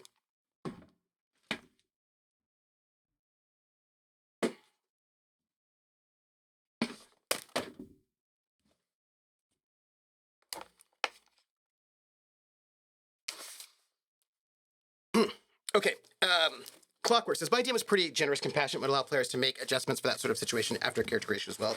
Yeah, I usually, as a GM, I just generally not, unless that's what the game is about. I will usually let people adjust after the first session, mainly because the character hasn't lived yet, hasn't come alive yet. I've got some really weird ideas, esoteric ideas about PCs and life. And so if the character hasn't come, like, you don't know this, basically, I'm okay with adjusting the character in the first session or two for the purpose of, oh, my character concept is this, and I did not do the rules right. Like I didn't understand that what I really needed was this for the concept to actually work. So let me adjust it to sort of match the concept. So like if your character hasn't become an autonomous being yet, which usually takes like 1 or 2 sessions, then I'm actually fine with adjustments. But that's mostly adjustments to align yourself because you don't necessarily have system mastery yet. You don't necessarily know what it means. It's like sometimes a book will say, oh, an average skill is 14. Well, an average skill is 12. If you have a 14, you're one of the best in the world. And you're like, oh, okay, so let me give myself a 14. And then you play it, and then 14 is actually really bad. So if the concept is that you're really, really good at this thing, and so you give yourself a 14, but as it turns out, in practice, 14 is not what you need a 17, that is a thing that I would absolutely let you swap out in the first 2 sessions probably. Because because the characters, because you're not actually changing the character, if that makes any sense. I'm not gonna let you do that after like a couple once your character becomes alive autonomously. I know this is really weird. I get it. I know it. GURPS 4E seemed like it was a pretty solid update. I don't know what they would improve. That's how a lot of people feel, but I don't know if they're going to do either. Also, Trooper, I appreciate your perspective on personal preference. Yeah, I mean, like, just because I don't like something doesn't mean it's bad. And just because I do like something doesn't mean it's good for everybody. You know, I just like, we gotta just be chill. Atomica says, it was fun to specialize their timelines. The mercenary found himself on his flagship of his own East India Company scale trader route. The druid stargazing scholar, the discipline of the Dragon Queen of the Magic City, a full observatory at her beck and call. The slave who fought his way to freedom and became a bastion of justice, woke up in the hay of the barn on his family farm, a bell ringing for him to go to dinner with his family. I went more with material wealth. Oh, that's amazing. That's amazing. So, oh, wow. So I just got a thing in the mail that I thought maybe could have been Dragonbane. Like, I really feel like I've seen Dragonbane. I feel like Dragonbane is on my shelf. That's what I feel like. I may be wrong. I cannot see it right now. But what just came in the mail was from Pelgrane Press, and it was Cthulhu Confidential, Even Death Can Die, and The Red Mist. Because when you buy these, when you buy hard copies from Pelgrane, they give you the PDF. And so I got the PDF, of course, but the hard copies just came out now, much, much later. But there you go. There you go. I have a note for you all. I'm also going to get caught up. Am I winning? Yes. He's chatting with chat instead of playing. Max, so no, I'm totally playing. You can, it's on the screen. I'm totally playing. Coexist? No, my wants are the only important thing. The door to room 3 has not yielded while I've been here. We're on, yeah, you know. You're similar to me in gameplay, I think. RP and character knowledge are crucial to me. Yeah, and of course in different game systems I'll play differently, right? Because those games require you to play differently and want different things. It's just kind of depends. Optimization is overrated. But here's the thing, for some games, optimization is really important. And for some character concepts, optimization is really important. Do you know what I mean? Like, for me, I'm like for me, it just depends on like what the vibe is. My Kobold Ties bonus is a +2 and he's still fun, and I've had no issue participating. Again, I think for me, I think it depends on the character concept, right? There are character concepts where you definitely should be optimized, or as optimized as possible. And I was thinking about this in terms of GURPS, Conspiracy X.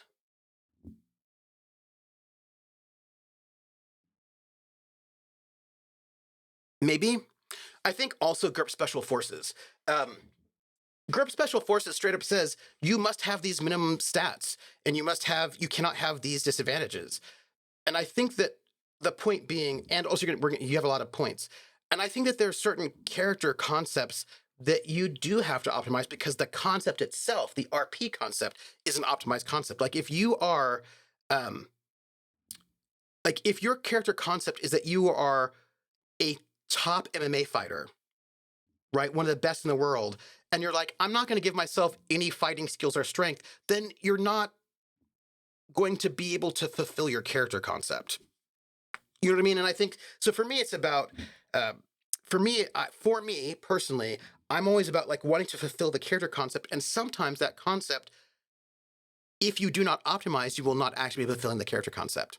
And then, you know what I mean? Do you know what I mean? Do you know what I'm saying? So I think that sometimes people always want to put optimization in the opposition to RP, but actually I think they're not necessarily. I think like optimization is only a problem if it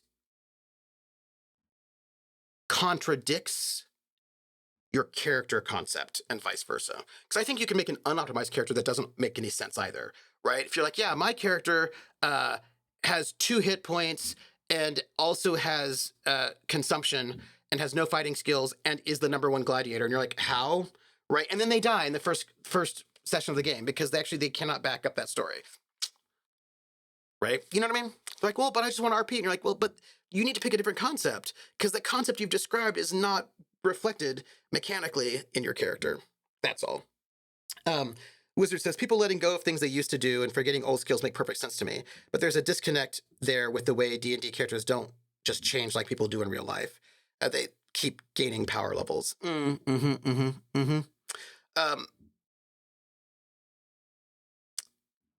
it's interesting, right? Because I think that there are different ways of representing letting go of things you used to do and then um,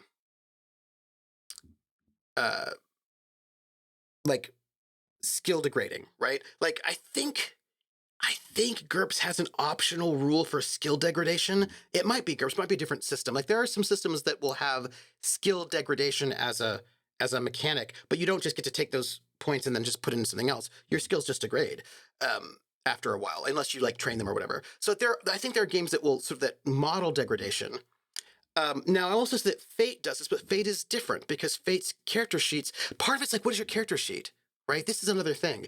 If your character sheet does not encompass all of your character, then for me, it's much easier to swap things out because you know that those things are still floating in the world, right? The question is, does your character sheet represent the sum total of your character's abilities? If it does, and experiences, then it's a little bit weird. And I also think I can let myself go in some things, but I'm going to be better at those things when I get back to them, somebody who's never done them, right? So if you're playing a game that's granular enough where those things matter, it's weird to just kick them out for me personally, because I have not swung danced in a while, but I'm going to be a better swing dancer than somebody who's never swung dance before, right? Like I'm actually not rolling swing dance at default because I'm rusty, but I'm going to get it back faster, and I'm not rolling at default versus somebody who's never, and actually I know all this, I know the steps, right? I mean, like I might forget like a mover here, but so there's a difference between a person who's rusty at something, a person who's never known it.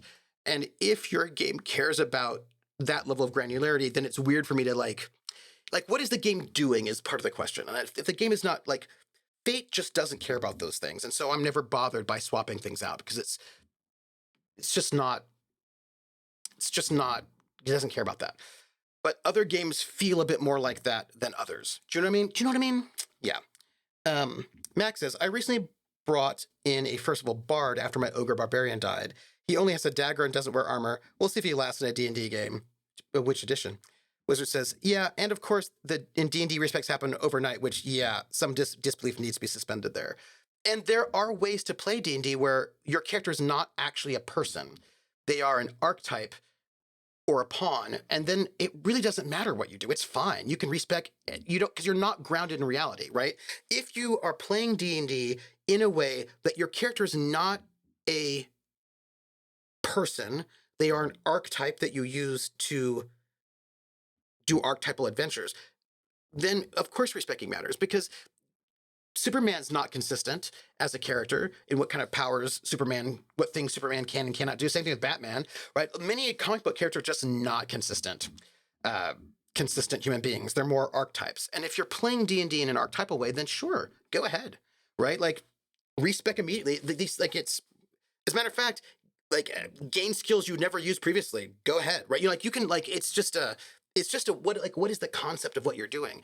And it is not bad. Sometimes that's exactly what you want to do, is something that's really archetypal that way, where that kind of grounding in reality is not really what the game is about at all, or reality inside the game. I'm not saying that you have to, a D&D character is going to be like a person in our world, but you know what I mean.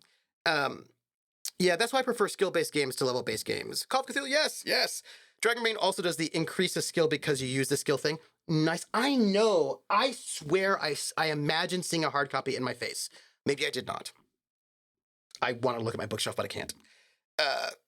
Zanzibar says, I feel like if you're playing with a GM that is running a game so hard that you need to min-max, then that's not necessarily a game that I'm going to enjoy playing in. Right, but the thing is, Zanzibar, there are people who love that. There are people for whom that is their joy, right? They love the challenge, right? It is not my preferred style of play, but it is one of the very first styles of play in RPGs coming out of war games.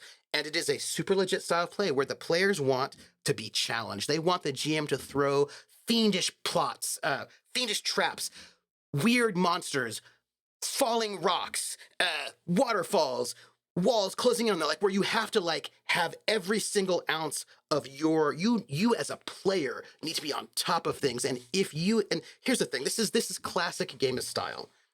Seriously, I am playing this game. This just reason we're playing it. Yeah, screens up.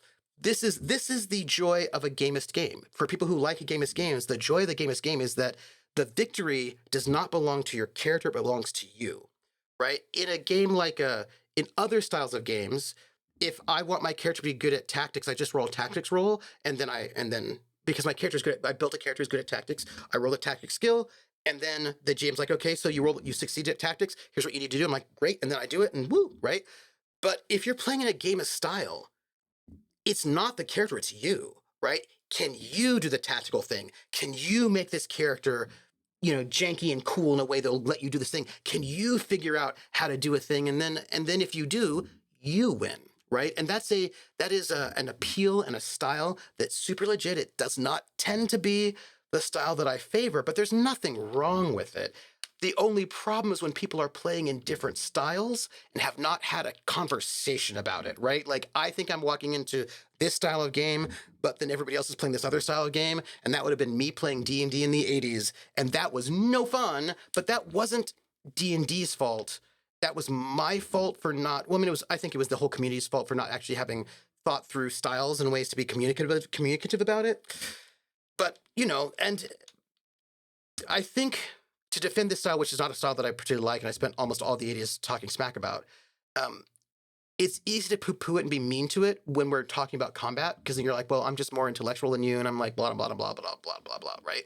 But if we want to take it outside of combat, the classic gamist thing in a non-combat sense would be something like an Agatha Christie novel, where part of it is that you, as the player, or the reader in this case, is trying to figure out who the murderer is before Poirot or Miss Marple does, right? And there are rules, right?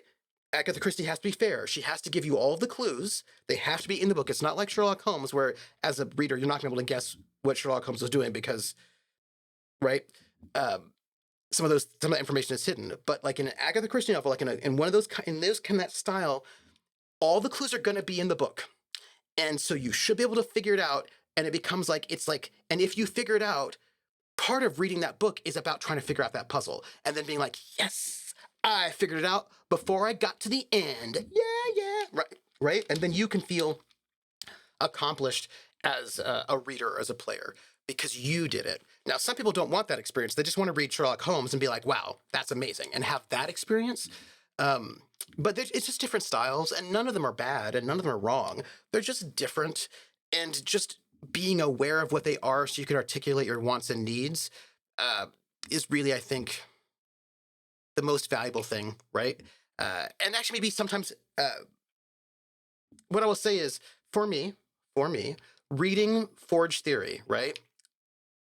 Even though Forge folks did not like the things that I liked, for the most part, the games that I liked, and they were often playing in a style that was not my preferred style, what was for me the most valuable thing about it was that it gave me the ability to understand, to step outside and see these different styles more clearly. I never really appreciated D&D until I was reading Forge, and they don't like D&D. They didn't at the time. That was not their thing, right? That was not their thing. But reading them discuss what the value of D&D is for people who like it made me understand what the value of D&D was. And then I could adjust my mindset. And then after I read Forge Theory, I was able to go back to D&D and actually enjoy playing it, because I stopped making it be a thing that it wasn't. I was now able to understand what it was. And then I could go into playing D&D with the mindset that appreciated what it was doing. And I played differently because I now understood it as that style of game. And then I had more fun. It's still not going to be like a thing that I'm good. I'm still not going to like spend a lot of time GMing it, because there are other games I want to GM. But I can now appreciate it because I actually understand it on a philosophical level that I did not when I was younger and just not having fun because I was trying to play the wrong game and with the wrong mindset. And so I really appreciate, one thing I'll always appreciate that theory for is opening my mind up to these things that nobody had spoken about. And I will say, in my defense, one of the reasons why I didn't know these things is because nobody was talking this way about D&D or games at all. I mean, there was like role players versus role players, but that's not really even what it's about. That's not a very good analysis, right? So I really feel very happy and pleased that reading a bunch of different styles of theory have been able for me to sort of see, like, oh, that's what this game is trying to do. I would not have been able to get into a lot of narrative games had I not read that theory and just really see what they were going for, so I could adjust my mindset. And same thing, right? So I'm more self-aware as a player and a GM. And so I can now appreciate my own preferred style better, but now I can actually appreciate and enjoy other styles better because I actually know what they're doing. Which, that's my. There are a lot of people who are like, theory is silly. You don't need theory, just play. And actually, I found theory very useful to help me actually play better. But that was just me. Delta Green lets you up skills you fail at, figuring you learn more from failure than success.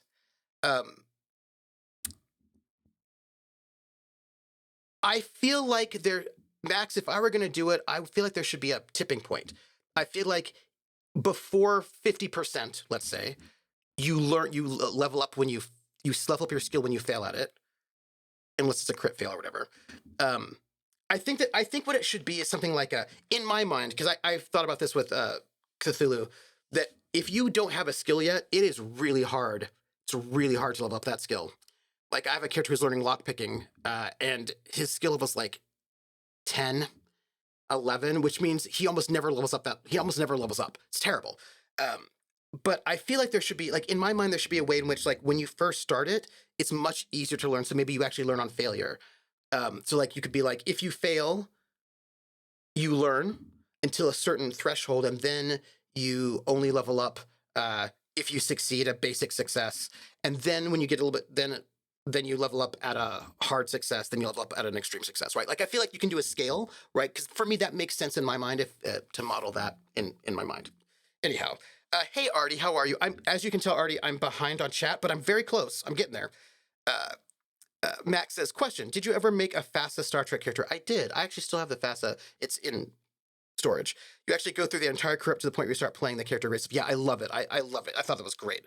Good times. Clockwork says, I meant more juggling a handful of skill points or swapping a feat, but I definitely see a perspective. But I also think it's okay to do it the other way. Do you know what I mean? And for me, the thing is, for me, I'm totally fine with you juggling a character when it's an error. It's like grading. Sorry, as a teacher who just finished the end of the semester. If you come to me and you say, I got a B+ on this paper, and I think I should have an A-, and I'm going to say, why do you think that? If you can show me that I made an error in grading, I will fix that error, right? But if you're like, because I want one, then I'm going to say no. Like, you don't just get an A- just because you want it.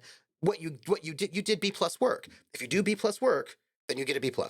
So for me, if you're like, what I was conceiving of in my character was this, this, and this, but actually it turns out, oh, this character doesn't work unless I actually need to be able to ride a horse.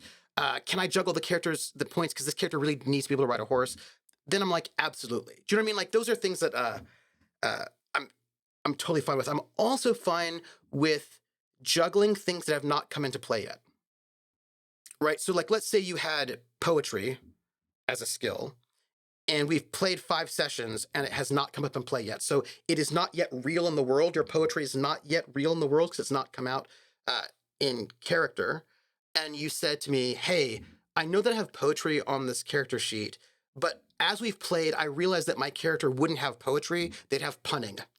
They would have like a pun skill rather than a poetry skill because I've been punning all this time and I've not been doing poetry. And actually, I really think that's who the character is. I would say absolutely swap, right? So for me, there are like certain kind of parameters if we're playing in this way. And something has to do with like, it's all about what is real in the world and character concept, and whether or not it's because you actually, because I will, as opposed to the game of style, I will not punish a character because the player doesn't know the thing yet. Does that make any sense? Like, for me, because my orientation, my preferred orientation is not that style. It's a sort of character exploration style. And so I will actually let people do a lot of things that are very flexible in order to be true to the character, right? So, like, I'm not going to let you just, like, completely rewrite your character in ways that contradict what has already happened in the game.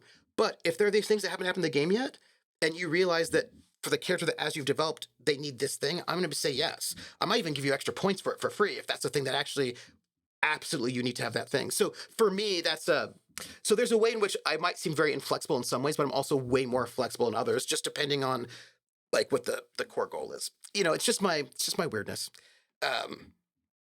Wizard says, Fate and PBTA characters definitely show more how a character approaches a situation, not what they've done in life. Absolutely. And I yes, and for Fate, the way I do it in order to make it work for me, it's where their energy currently is, right? I think of a fate character sheet as a snapshot of their current moment, right? So fate, you do not have on your character sheet all the skills that you are able to do.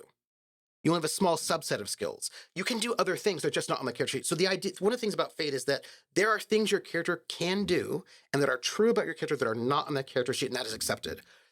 And I think it's also important to shift your mindset. For me, this was important for me, that if you have fighting at +3, that is not the same as having the fighting skill, right? It is that you are currently putting your psychic energy into fighting more, right? It's not the skill level itself, it's the amount of energy you're putting into it, right? So for example, during the school year, I'm putting a lot of my energy into grading and teaching. So my teaching bonus, right, is going to be higher during the school year than it is in the summer. Because in the summer, I take some of that energy and I actually put it into playing the banjo. So like my banjo bonus is going to be a little bit lower during the school year and a little bit higher in the summer, because the fate character sheet is not your objective skill level. It is where your character is putting their energy. And it's the same way that, like, so you only have 5 aspects. Your core aspect, which changes very rarely, your trouble aspect, and there are 3 free aspects. So I'm a veteran. Right now, at this moment, that is probably not one of my 5 aspects. I'm still a veteran. It's still true. It's just that that is not what is most central to my life right now. If, however, I am going to go and meet up with some of my old army buddies, I'm going to swap out my my aspects. I'm probably going to take out university professor and put in veteran, because that is going to be the thing that I'm focusing on right now, and that's going to be what's important to me. And so there's a way in which the fate character sheet is a snapshot of what is most important to your character at this moment. That's how I view fate. Other people view it more like what's important for your TV show, right? Like I tend to go character internal. A lot of people play fate more like a movie, right? Like they're writers, and that's also totally fine. It's just a different way than I do it. So anyway, for me, those are just it's a totally different concept, right, of a character, which is fine. Last Unicorn, Trooper HP is suffering from Kickstarter's curse. Have I got my heart? Australis, you know my life right now. You know my life. This is my Kickstarter, and also the other Kickstarter curse I have is like, wait, did I fill out my survey? Did they email me something and I didn't respond? Am I going to actually get my thing at all? Did I forget to check my email? That one happens quite a lot. Max says, "Oh, I'm looking forward to my Cowboy Bebop RPG." Also says, Krillin, on the Last Universe stuff, I've never actually ran any of it. I played it, but I've not run it. And it's also been so long since I've read it. Krell says, I don't have all of it, but I did actually play a few sessions of it. Oh, did you enjoy it? Max says, I'm just missing the starter set, I think, one of those.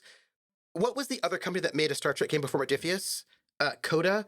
Also, there's Prime Directive, right?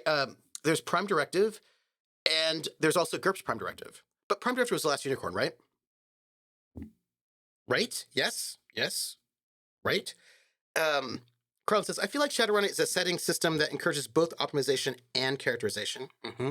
Your criminal crafter should be a good hacker or they're a dead hacker. Yes, and that, Krellin, that is part of my point, that there are some worlds and systems wherein if you are not optimized, your character dies, right? And that's in the game world itself. And so the people who do survive end up being more optimized than less optimized, you know? And Howie rolls like, yeah, we're the same. Atomic says, remember the guy from Xena? Joxer. He was a fighter. He was low statted. He sucked as a fighter. He was a great character. Oh, hello, second mystery statted. Yeah, what's interesting, though, of course, is that Joxer's... Okay, so here's another thing. Joxer's in a scripted TV show and is just not going to die unless the writers decide to kill him. So if you're going to play a character who is incompetent at what they do, then you need to have some conversations, right, about what system you're using and how you're playing the game. And does the system support you playing an incompetent character and have that be fun? Or a less competent character and have that be fun? Or will your GM allow you to be competent despite your incompetence, or will allow you to be competent and have that? Like, so basically, does the system reward that? Does the system reward it? Does the table reward it? I like to play personally, and if you have ever played a competitive card game with me, like Game of Thrones, etc., you will learn this about me pretty quickly. I love slightly janky things. I don't want to play trash, but I really, really like the challenge of taking something that people don't think is good and making it good, right? So I will often give myself a bit of a challenge, right? If I'm like, okay, how do I make this good? I don't want to play crap, but I want to take something that people think is not good and see if I can make it good. So I'm often not the most optimized thing. Like everybody said, don't play Subtlety Rogue in World of Warcraft. I played a Subtlety Rogue and I was really good at it, right? Like if it's really, really bad, then I'm probably not gonna, like, if it's just not gonna be able to work, I won't do it. But I tend to think that people often underestimate things, and I think that things that don't look great can become great. And so that's the thing that I personally enjoy doing. So I'm often not the most hyper optimized person. But I can usually do my job, right? But I was playing a D&D 3.5 game where you had to be hyper optimized or we would all die. It would be a TPK. So my 90% optimized characters were a threat to everybody else at the table. I realized that I could not play the way I like to play without causing a TPK and making the game unfun for everyone else. And so I realized that I could not take Thieves Guild Master, because that was not going to up my DPS and it would cause us all to die. I also realized that I had to take this, like my fellow players were like, you need to take this prestige class. If you don't take this prestige class, you're not going to be helping us in combat, which is what we do the entire time. And so then we're all going to die, and that's no good. And so for that game, the way they were playing 3.5, I had to optimize or else I would be detrimental to the rest of the group. There are other games where they actually never have combat anyway, so it kind of doesn't matter what you do. You could be like, all stats 5, and it's fine. You know what I mean? Because you're not actually having combat anyway. Or the GM is just not going to kill anybody, so it actually doesn't matter. You can just play a different way. Or you're playing a system where nobody dies, right? There are all sorts of systems where no character can die unless you decide it. There are also systems like Buffy, where normal people are just way weaker than Slayers, but they have way more luck points, right? So there's some kind of offset. And I just think that you have to know if I'm going to play a character that is really unoptimized, I'm going to ask everyone at the table if it's okay first. I will not bring a hyper unoptimized character to a table unless I know the other fellow players are going to be okay with it, because there is a way in which you could do an unoptimized character that becomes a spotlight stealer, right? They can become basically kind of selfish, and that's not cool. Right? In the same way that a hyper-optimized character can also be a spotlight stealer if that's not how anybody else is playing, right? So I kind of feel like you have to play the game that you've been invited to. Like that's one of the things that if I'm invited to a game where I have to optimize and I say yes to that game, I might say no. But if I say yes, then I'm going to hyper-optimize. If I'm playing a game where nobody's supposed to optimize at all, then I'm going to play that game. And I say yes to that game, then I'm going to play yes to that game. So I kind of think it's just important to, like, are you contributing to the table's fun as well as your own? If a thing's not going to be fun for you, don't say yes, right? That's what I'm going to say. As Zanzibar says, I like having character concepts, but I can't have it set in stone. I specifically don't like giving them too much backstory because I prefer to figure out what kind of person my character is as I play them. Zanzibar. That is also a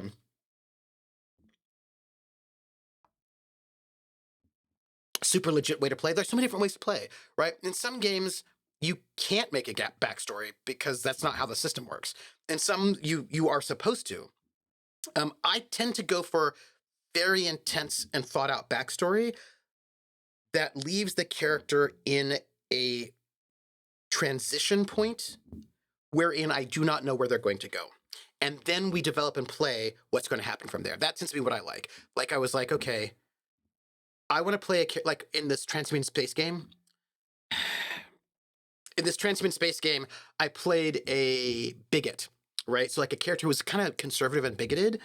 And I wanted to know if they would be able to change and grow. Like I knew where they started. I knew where they'd come from and where they started, but I have no idea where they're going to go. And that tends to be if I'm playing a long campaign. If I'm playing a one shot, then everything's different. Um, but I tend to have a really good sense of where my character starts, but have no idea where they're going to go, and I don't want to know.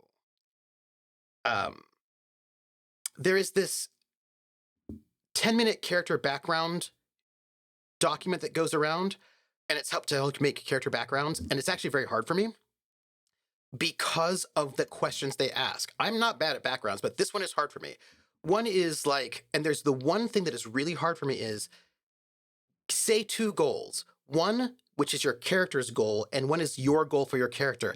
And the thing is, I can never answer that second question because I do not have goals for my character. That is not how I play.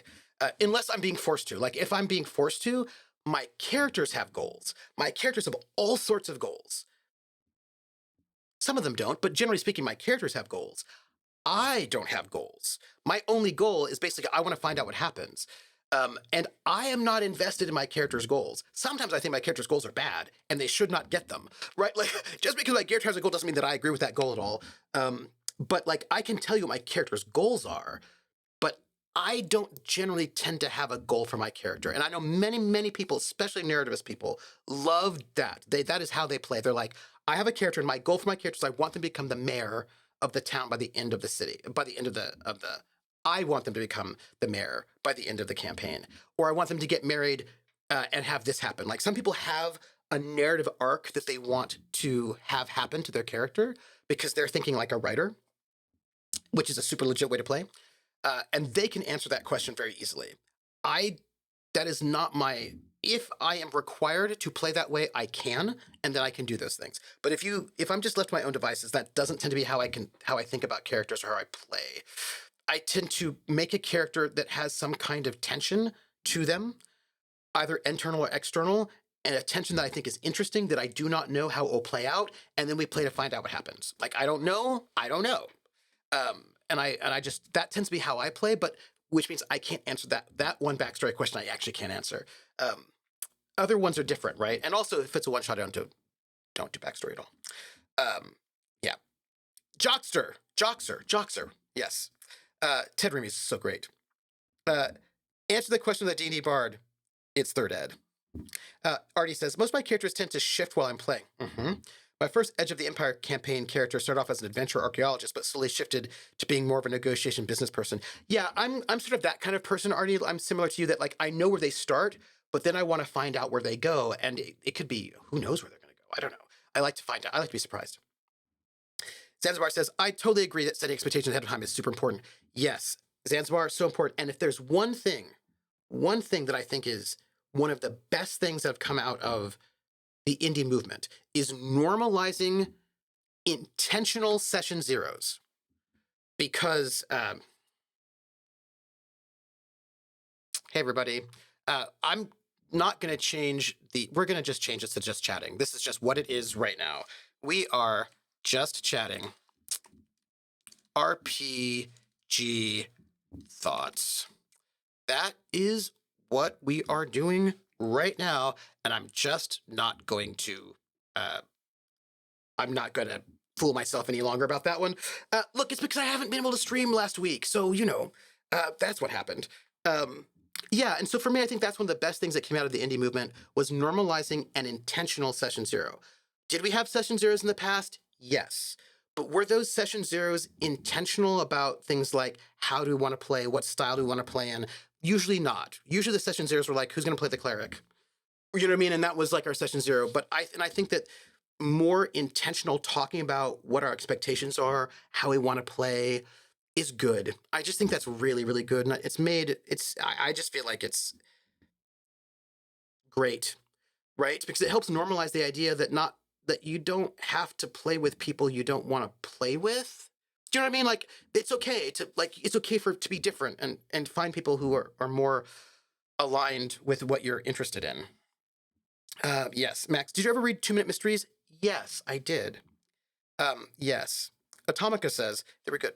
I had a friend who, when she read mysteries, she would have her husband, who didn't care about the stories, cut out the last few pages of the book and hide them from her so she wouldn't skip the end. That's really interesting. Yeah, right. People have such really different goals. By the way, I know I'm really behind. I'm catching up. Um, it's like reading Dresden Files books twice to see all the setup that was there the whole time. Absolutely. Yes, right? And tangent. Ooh, I love that tangent. I need a tangent emote. Tangent. Max says, Call of Cthulhu has rules for learning skills, increasing skills through schooling or self-schooling. Takes a while, though. Yeah. Carl says, so the Dragonbane method of loving skills is that you put a check next to a skill anytime you roll a 1 or a 20. Oh, when making a check against that skill. Then at the end of the session, you roll a d20, and if you roll over your skill, it increases by 1. Normally, this system is rolling. Yeah. Oh, that's actually, Krill, that's really interesting. So you get it at both extremes. I like that. I think that's actually very cool. I'm a fan. Happy Ghostbuster Day. Buster makes me feel good. There are also a few other ways to get check marks.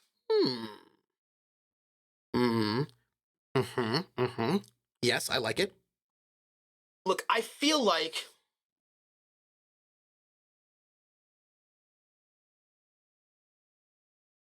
it's on my bookshelf, but maybe it's not, and I just dreamed it. Vance, I'm going to look after a stream. I'm going to look, and I'll let you know. Artie says, if you build a character that is, let's say, all based around doing fire damage, but when you start, you find out that the place is full of monsters that are immune or resistant to fire, then yeah, that is going to be miserable if you have to stick with that. Unless your GM...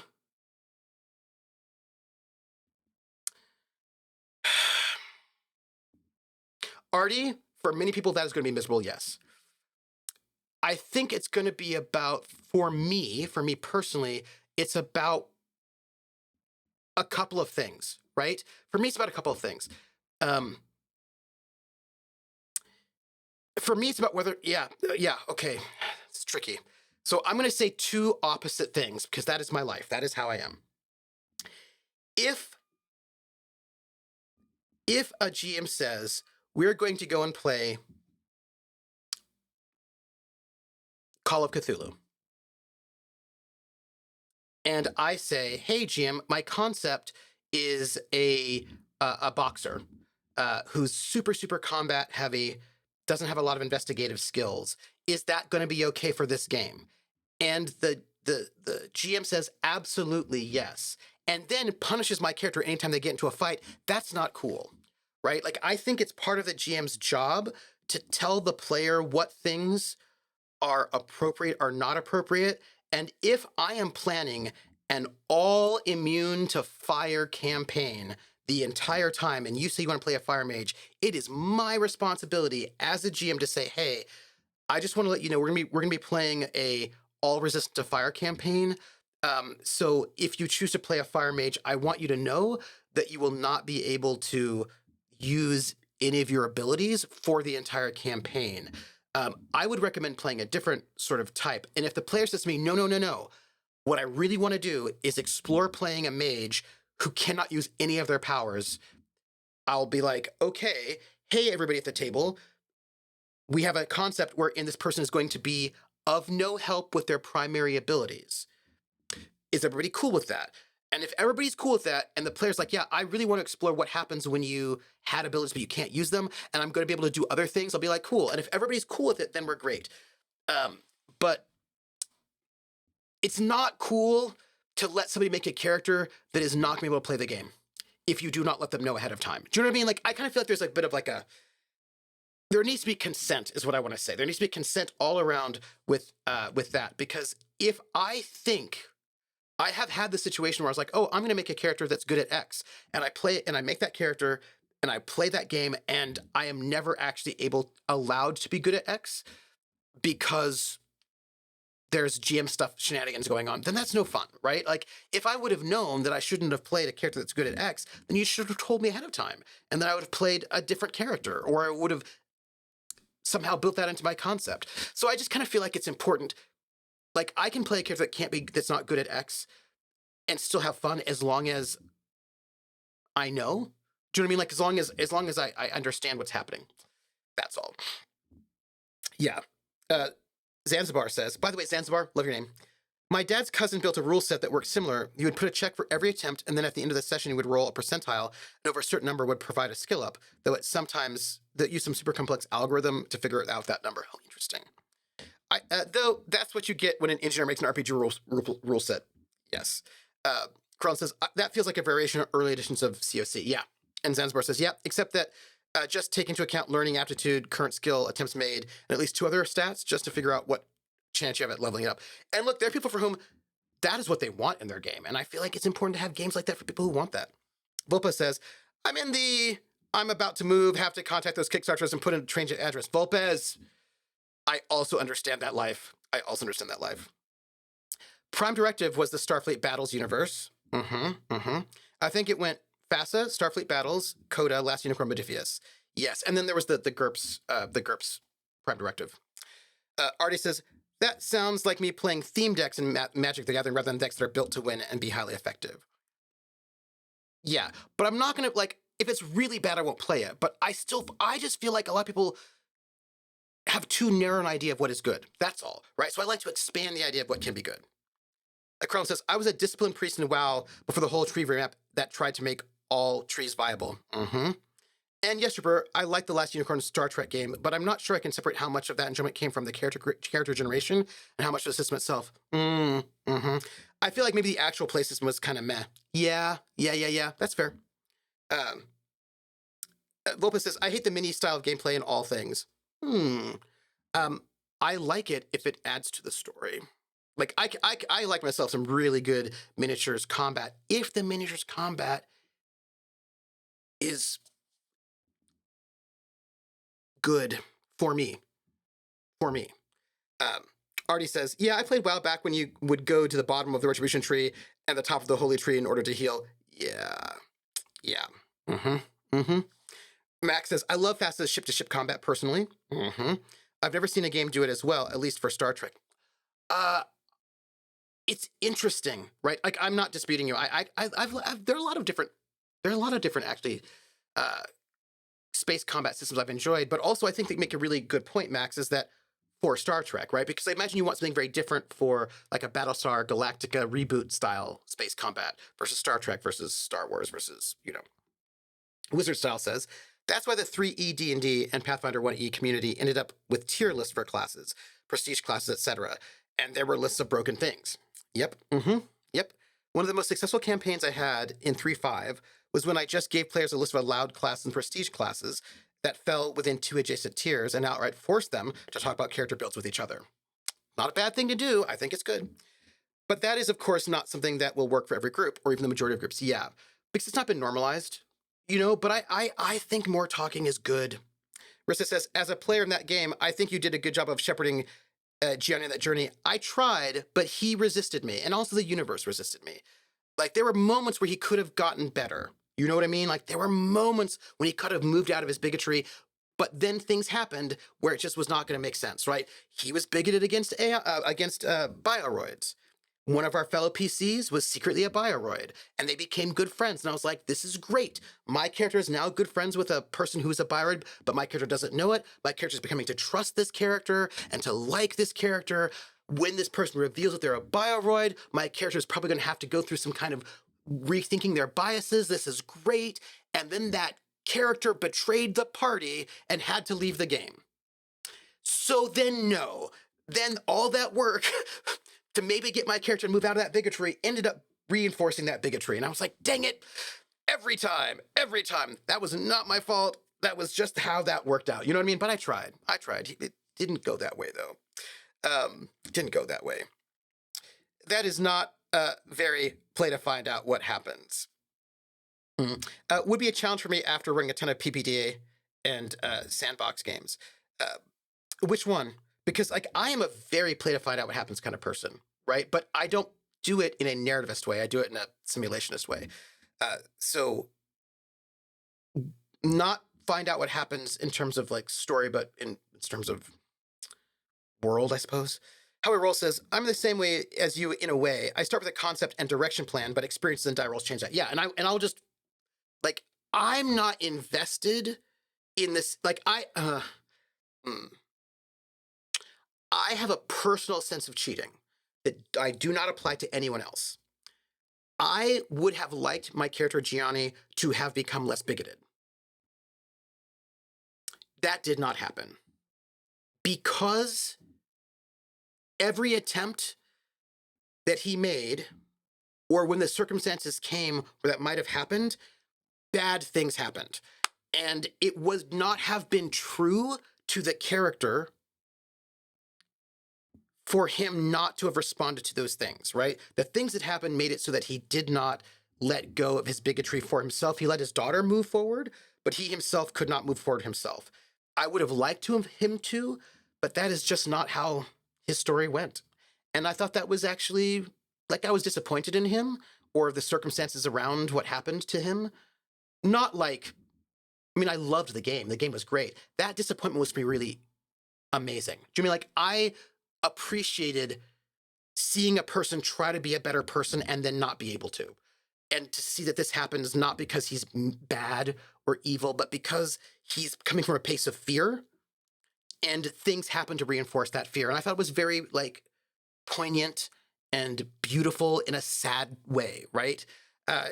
He wasn't sad, but I was sad for him, and I appreciated that experience. And if I had just said, well, I want him to be better, so I'm just going to make him better, regardless of all the things that are happening, I would not have felt good about it. I would have felt like I was cheating the character, you know? Yeah. Bringing up the game when you haven't non-RPG streamed for like 2 weeks is always mixed. It's true. It's true. Krellin, you are correct. You are correct. Chat wins. Tamaka says, by the way, I'm clearly behind, but I feel like I'm getting close.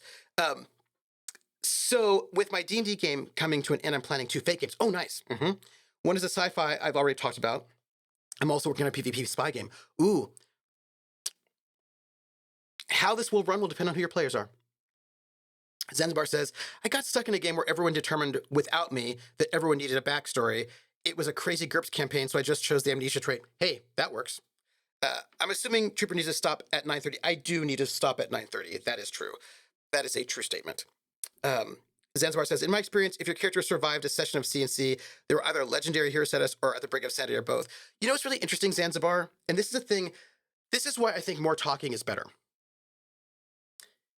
That is a perception. That is the way that many people play Call of Cthulhu, but that is not the only way that Call of Cthulhu has ever been played. I am no longer playing in because I am living on another space, but I was a member of this campaign, which is one of the longest running RPG campaigns ever. It started when Call of Cthulhu came out, so like what, 80? And it is still running today. This game is like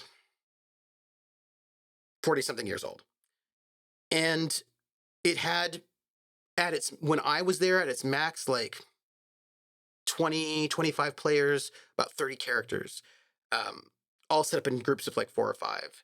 And that is not a campaign where people died immediately or went insane immediately, because that was not the style of Call of Cthulhu. Call of Cthulhu has rules for recovery, right? For recovering sanity. There are all these like, there are ways to play Cthulhu in a long-term way. Rissa, who's my mod, said there is a victims and vegetables style of Call of Cthulhu, but there's also this other style of Call of Cthulhu, which is kind of like a slow burn Call of Cthulhu, and that has been there since the beginning as well. And I have almost exclusively played in campaigns that are kind of like the slow burn arc Call of Cthulhu. And so whenever everyone talks about Call of Cthulhu, yeah, in Call of Cthulhu, you just immediately go insane or die. I was like, that is not my experience, unless maybe it's a one-shot, maybe. Because there are just like, there are, like, if you play that way, there are a bunch of rules in the rule book that you'd ever get to experience. You know what I mean? For also about, like, recovering from sanity. That's all. That's all I'm going to say about that. Oh, I just saw that. Okay. I feel like that's really more convention or short shot. So what I would call Rissa just said it. Tomic says, I had a GM in a sci-fi game that let us make whatever, so I made a charismatic playboy who would be able to smooth talk anyone. He ended up trying to shoehorn me into being a fighter pilot, even though my stats didn't fit, and got mad when I didn't want to use my levels to be a better pilot since it wasn't the character plan. Yes, I have also played in that game. That was a Rifts game where they said, make whatever you want, which is, by the way, I will never say that as a GM, unless I mean it.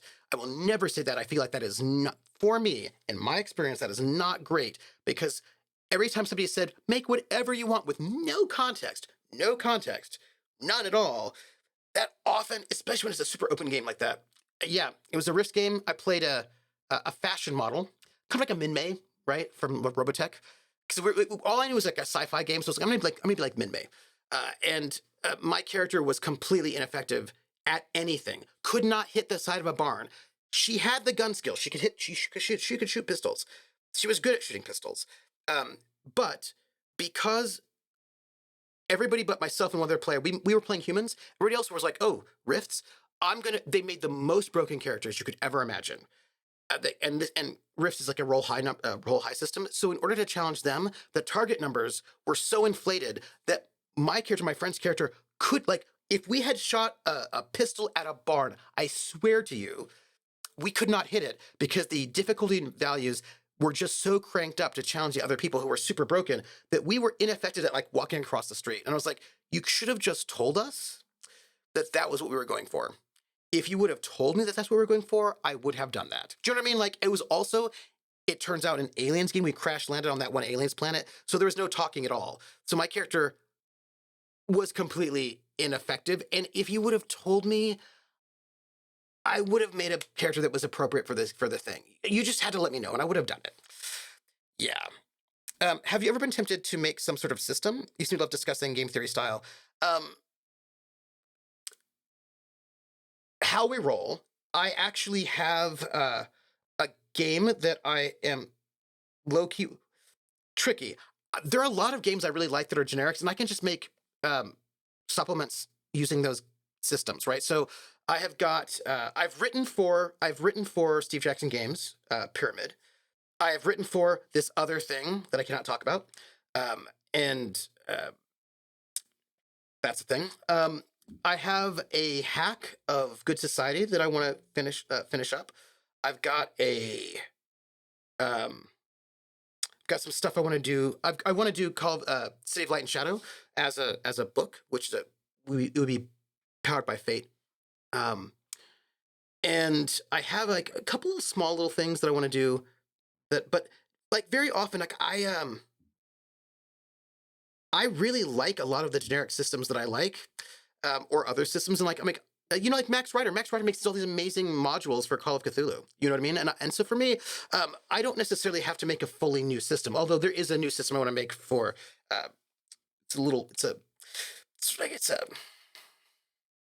That'll be a thing. But I've got a bunch of stuff in there that are mostly like hacks, right? So, and I've already written some stuff, but yeah, I don't always need to make new systems. If there's a system that I like, I can use that. You know. What about surprising your players? I had my players make modern BRP characters for a real world type game. I didn't tell them the characters were going to experience the beginning of a zombie apocalypse because I wanted them to be surprised. Was that a jerk move? It depends on how you do it, and who you do it to, and what is the context, right? So, for example, I would never do a bait and switch without hints with people I do not know. I just wouldn't do it because I don't know if they would enjoy that, right? Like, I wouldn't do that. I have done bait and switches before. I absolutely have, but the bait and switches were with players I knew well, who I knew would enjoy the bait and switch. And also, what I generally do for a bait and switch is I hint and tease that there is going to be a bait and switch, but I do not tell them what it is, right? Like, I use all those GM Weasel words. So it's like, or I make it obvious that there's like one really great example is I was going to do a Banestorm campaign where the players were modern people who get Banestormed into this fantasy world. And that is a big old bait and switch. So what I said was, hey, players, we're going to play a campaign that starts off in the real world where you're all going to play people who are going to be on a 3-hour boat tour. 3-hour boat tour. I want you to come up with a character concept who would be on a 3-hour boat tour. And I'm going to recommend that people who are good at survivalism will be useful. Like, I will give them some kind of recommended things to sort of, so they can have some kind of way to orient what that character might be. I did not tell them that we were going to be transported back into a fantasy world, but I let them know that there was going to, I let them know something was going to happen, and or what would be more appropriate, so that, uh, and I find, and unless they're players I know very, very well, in which case I was like, I'm going to give you a bait and switch, and they're like, okay, we don't know what it is. It could be anything, and they're going to be cool with it. There are also some classic bait and switches that doing them are. So if I say 3-hour boat tour, they know something's going to happen. They know it. They know it. They don't know if I'm going to crash them on a boat with Dr. Moreau's island. They don't know it. They don't know what it is, but they know that is a bait and switch setup. So they're fine. If I say we're gonna like, I usually say something like, we're gonna start where everybody's like suburban, like normal everyday suburban life, right? I try to give them an indication that there will be some kind of switch, so they're not surprised, but I don't tell them what it is, so they get to have that surprise for fun. And this is really where character creation guidance comes in for me. I want to make sure they can be characters that they will have fun with after the bait and switch. I also want to make sure that the switches are ones, like, I know certain people who are players that I have played with do not like horror. I would never bait and switch into a horror campaign with them, because that's a jerk move, right? If I know you don't like horror, I will never bait and switch you into a horror game, because I know that's not cool. And if I do not know you well enough to know what you do not like, I probably will not bait and switch, unless it's a really safe bait and switch. So, you know what I mean? Like, I just feel like you have to, bait and switches are fine as long as you've done a certain amount of homework to prep that bait and switch to be successful. Otherwise, the campaign's just going to fall apart and it won't be fun. Yeah. Yeah. Dripper's about 30 minutes behind reading chat. No, I'm totally close. I mean, right? Crustus, Fort U was a really good miniature combat. I think about it all the time whenever someone mentions miniatures. So much of the system was built around fun and interesting things you could do with the minis. Yeah, actually, it was fun. I thought it was fun. I mean, there are other ways to do miniature combat in fun ways, but that was a very fun way. Speaking of Star Trek, Modiphius just released the Lower Decks rulebook. Did it really? Did it? Wait, Australis, did it right now? Excuse me, I have to pull up a tab. Because if they did, I might need that right now. Star Wars, Star Trek Adventures,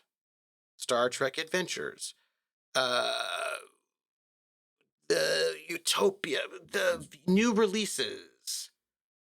Well, I'll have to find it because of the character I'm playing in this Star Trek game. Hawk and I had a session 0 last night where we did our characters, and my character, well,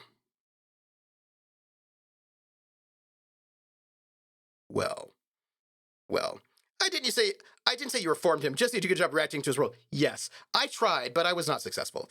Wizard says, "Oh, the play to find out what happens" comment was in reference to the question about your goals for this character. Oh, yeah, which I also often don't have. Yeah, absolutely. And the thing is, I know people who do, and I think that's also legit. As a GM, I need to know what's going on, though, right? Thank you, Wizard, by the way. Because here's the thing. What does not work, I will tell you this, what does not work is if I'm playing a sandbox game where we play to find out, and you, as a player, want a game where you get what you want because you want a very specific story arc. If you are a player that wants a very specific story arc, right? You want certain moments to happen in certain ways. That's because you want to tell a story that works a certain way. I need to know before the campaign starts, because I will design a campaign that does that, right? I will use a system that does that, and I'll design a concept that does that, and then I will get other players who also want that, and then I will GM that way. But it does not work very well when not everybody's on the same page. I just need to know. I can do it. I just need to know. That's all. Yeah. We just need another 2 or 3 years. We did. I actually do think that character Gianni might have gotten to a better place with a bit more time. We just didn't have the time. In the time that we had, he just didn't get there, but he might have gotten there.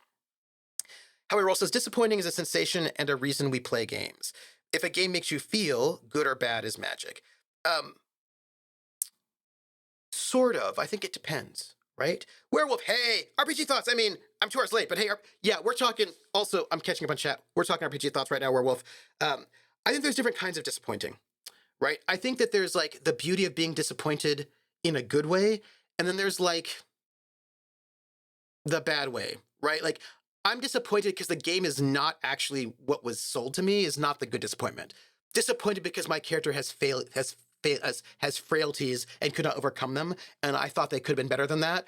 But like it is a true thing. That's a great disappointment. Like so, it kind of depends on that. Depends on the disappointment. Yes. I fixed the Latin. Werewolf feels. I just want you to know that your name sums up how the Mage Come Werewolf game I just finished it running ended up. Ooh, nice. I love a good feel caused by werewolves, and you're right. That is the correct Latin. Yes. Hey, Polished. Welcome in. We're having. I was supposed to be playing a game, but we're doing RPG thoughts. It's so good to see you, Polished. Do what you want is how I ended up after some adventuring with the PC I had to deal with. Tree Bear, the Flying Minotaur Druid. He was interesting to deal with. Yeah, I like having to deal with my characters, right? Austral says, GM, play whatever you want, player. Okay, cool. Travel's rule system, hold my beer. Yes, right? And I just think it's just so vital. And the problem is, in my opinion, and this is like an old school D&D thing. Old school D&D very often did not encourage having those conversations. I remember so many times it was like, yeah, make a first level character. That was it. And maybe you'd get Vampire does the same. Maybe you'd get not the current Vampire, but the old Vampire also did the same. Maybe you'd get something like if it were D&D, make a first level character.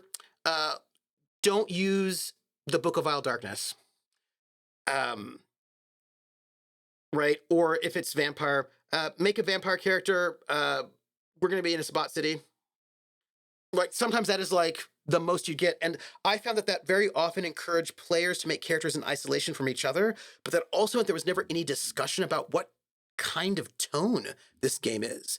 And I think that's because very often, and I'm going to say this as like a thing, one of the reasons why the top 2 most popular games, top 3 most popular games of all time are D&D, Call of Cthulhu, and Vampire is because they had very, very clear, baked in assumptions about what you were doing in the game. That was their strength and also their weakness, which meant that it was very easy to write modules. Well, Vampire less so, but they wrote different kind of things. But like you can write like some of the best modules come for Call of Cthulhu, also D&D, because it's very clear. Everybody knows that all of your characters, like if it's Call of Cthulhu, all of your characters are investigators. That's what they do, and you're going to be doing investigation. If it's D&D, all of your characters can fight in some kind of a way, and you're going to go and kill some things and level up, right? So there's like a certain base assumption that enables the game to be much easier to pick up. The only problem is that that base assumption often means that you're not actually asking if you are playing the same game. We all think we know what playing D&D or Call of Cthulhu is like, but that actually may not be the case. We might actually be playing the same D&D or the same Cthulhu. Now, you cannot do that with GURPS because you don't even know how many points you're allowed to start with or what advantages. Is there magic in this game or not? I find that most generic games, you actually have to have those conversations. And some of the other games sort of made that more explicit. And I think what's good is normalizing the idea of having that sort of conversation so that you can then bring them back into some of the more player isolating, players make characters in isolation sort of systems. So it's like for the best of both worlds, I think, right? Rifts is the poster child system of poor game balance. Yes. Zanzibar says, for most of my group, CSC was their first game experience, so they were kind of figuring it out, and it was the way they learned the game. Yep. As was the trend before RPGs on the internet. Yep. Werewolf says, I feel this very well. I wish people were clearer about the point of intention of a game from the outset. It helps with like making characters fit the story in the world. Absolutely. Absolutely. And that's the thing. As a player, I want to make a character that fits in your world. Like I really do. Like help me help you. You know what I mean? Like I want, like if we're going to, like if you say to me, we're going to play a Star Wars game. I'm like, okay. And you say, the vibe I want is the Star Wars Christmas special. I'm going to go, oh, okay. Star Wars Christmas special. Right. Okay. So I'm probably going to be a band member, probably, because there's okay. If you tell me that it's going to be the Mandalorian, I'm going to do a different thing, right? Like, I don't want to make a character that doesn't work. Do you know what I mean? Because I want to play with you. So the GM has to give me something so that I can play with them. You know what I mean? And so for me, like, and I know that some players don't do that. But for me, I really do. I want to play with the GM. I want to play with the other players because then I can have more fun. You know what I mean? Like I want to I want to play with them, and I want to know if we're doing the Mandalorian or the Star Wars Christmas special. Star Wars is a little bit too vague, actually, because we don't. There's so much different. Star Wars is not all the same. You know what I mean? And it's the yeah. That's all. That's all. Uh, I would absolutely hate a surprise genre reveal personally, right? And that's the thing. I think it's why you really have to know your players. If your players, I don't think it's cool to spring a bait and switch on players you do not know will be okay with it. Yeah, if you know they'll be okay with it because you've had those conversations in the past, or because you basically signpost it heavy duty, or you tell them there's going to be a bait and switch, I just won't tell you which one, and they're cool with it, you just got to get consent on those things, yeah. Uh, Max says, per the bait and switch, it was with players I knew, and it was not terribly serious. Boom. It was actually called Drunk Game. We have dinner, have several drinks, and play. Drunk people act surprisingly like idiots in some movies. Yeah, and that's a context where it's totally cool, right? Because that's the yeah. Also, one shot versus long campaign. There are a lot of ways to make that work in different. It's all, you know what it's about. It's about consent, and there are many different ways to get consent. We do not always recognize the varied ways to get consent. A friend of mine and I we both do a lot of dancing, and we understand that there are many different ways to get consent, even though we don't. So a lot of times people are like, now, what you do if you say, I want to do a bait and switch where you're going to think you're this, but then it's going to be this, are you okay with that? And the people say yes or no. That is not the only way to do consent. And I know some people who would not want to give consent in that way. I know people who do not want to know what the bait and switch is. They want to know that there is one, but they do not want to be spoiled. So what they want is for you to ask in a different way. They want you to say, hey, I'm going to do a campaign. There's going to be, it's going to seem like it's this, but it's going to be something else. Are you cool with that? And they're going to be like, thank you, yes, right? Some people are going to want nothing more than like, it seems like you're all going to be suburban housewives. And that will be enough for them, and they'll be like, yes. But you kind of have to know the players to know what kind of consent is the kind of consent that they want to give. You know? Yeah. It's the Gilligan's Island bait and switch. Yes, a 3 hour. I did a Gilligan's Island's bait and switch is what it was. And the 3 hour tour is a clue phrase. It is absolutely correct, right? And that's the thing that I was like, I gave them all the flags. Where I work, that's 3 hour tours. That's just a shift. There's a hint that something. There's the hint that something will change. Absolutely. We're gonna start like Fallout 4. Yes, right. Like the things you just have to let them know so that they can like deal with it, right? You know what's weird? I don't like watching or reading horror, but I don't really mind playing horror. You know what, Krillin? Actually, that's not weird at all. Lindy's the same way. Lindy does not like watching horror, but she likes playing and also jamming horror. Actually, I know a number of people. I know a number of people who don't like watching horror, but do like playing it. And when I was asking Lindy about this, she said that it's about control. That when you're playing the game, you actually have a level of control that you do not have when you're watching a movie. When you're watching a movie, the movie just happens to you. The movie just assaults you and there's nothing you can do about it. But when you're playing a horror game, you actually have agency. And so she likes horror games as an RPG because then she has agency to experience the horror in her own way, whereas with a movie, she does not have that agency. And I thought that was actually really interesting.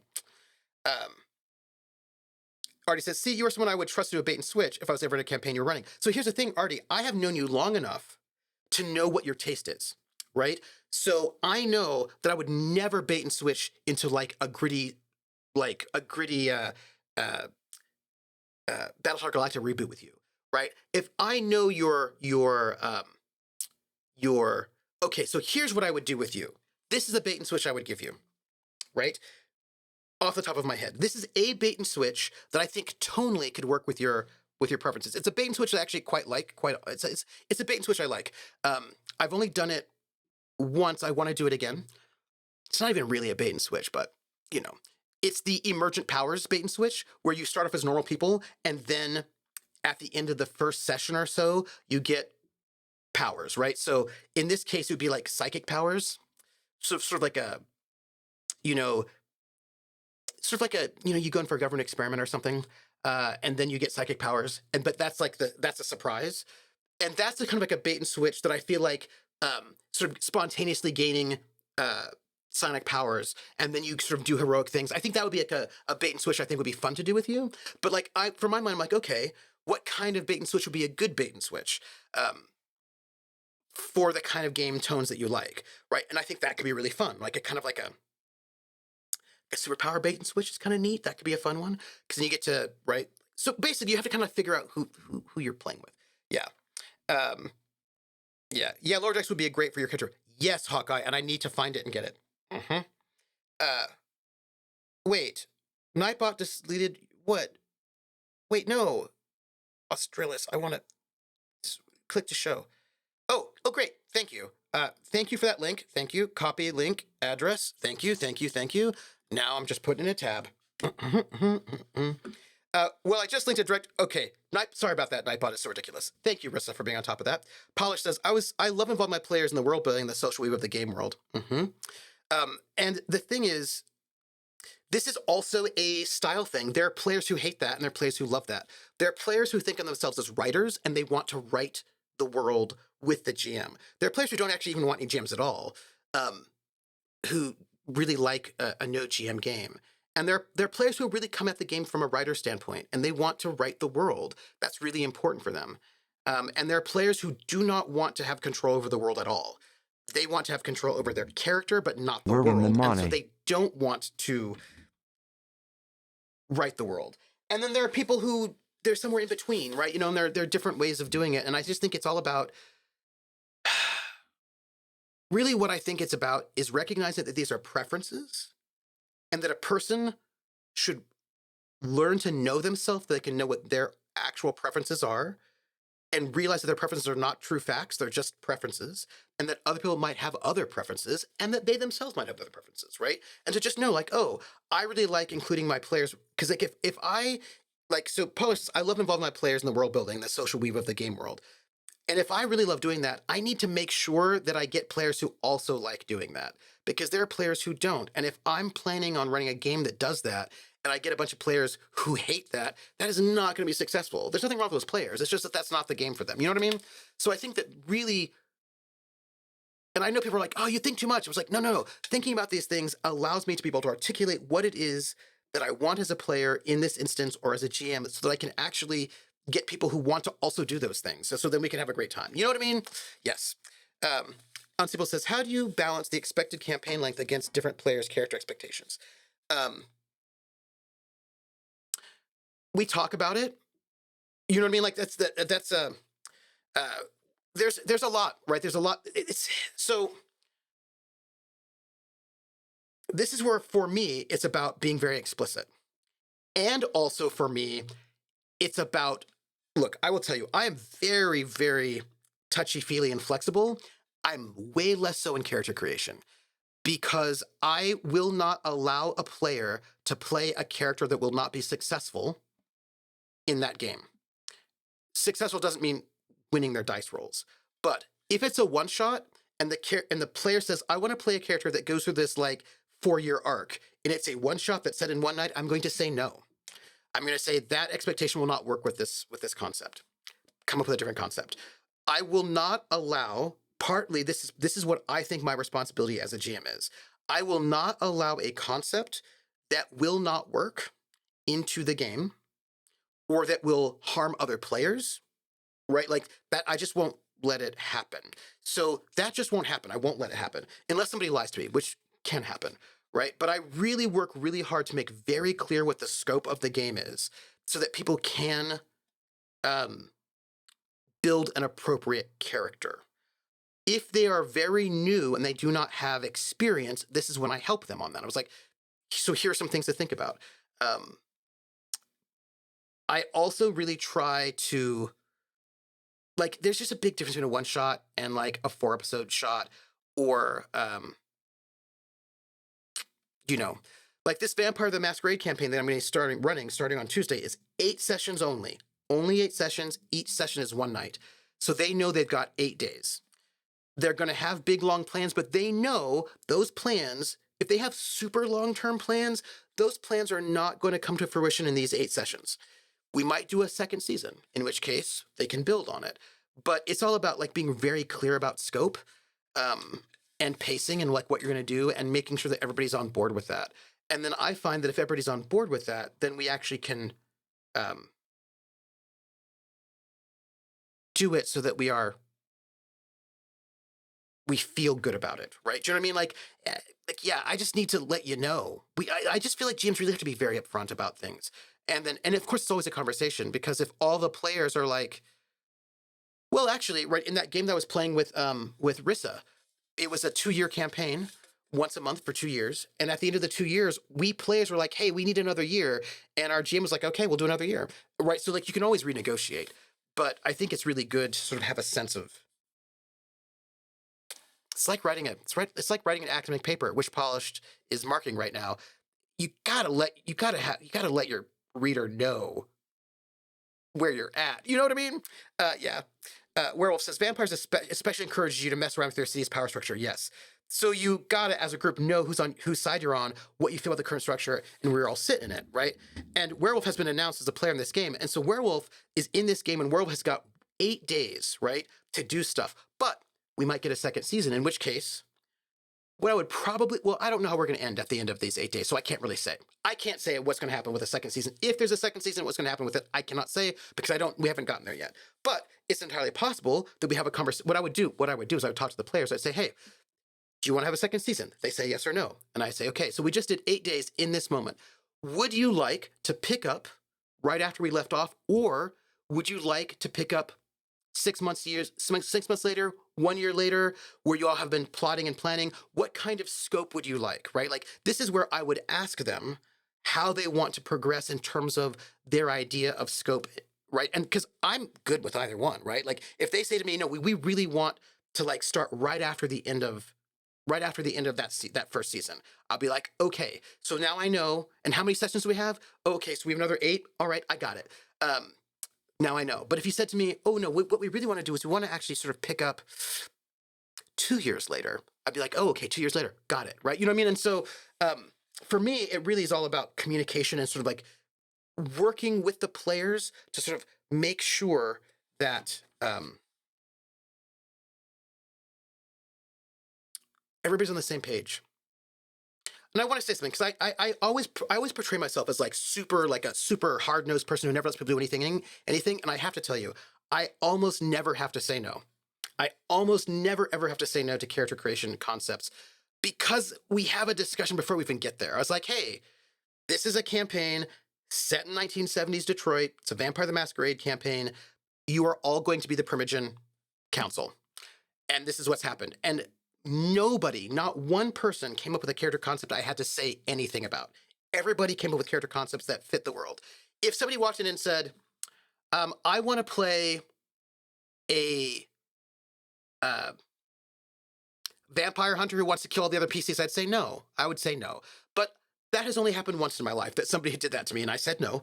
But because I give guidance and ask for consent for that concept, nobody plays a game that they don't know what the concept is, and they say yes to it. So they say yes to the concept, and the thing is, I basically operate from a sense of trust.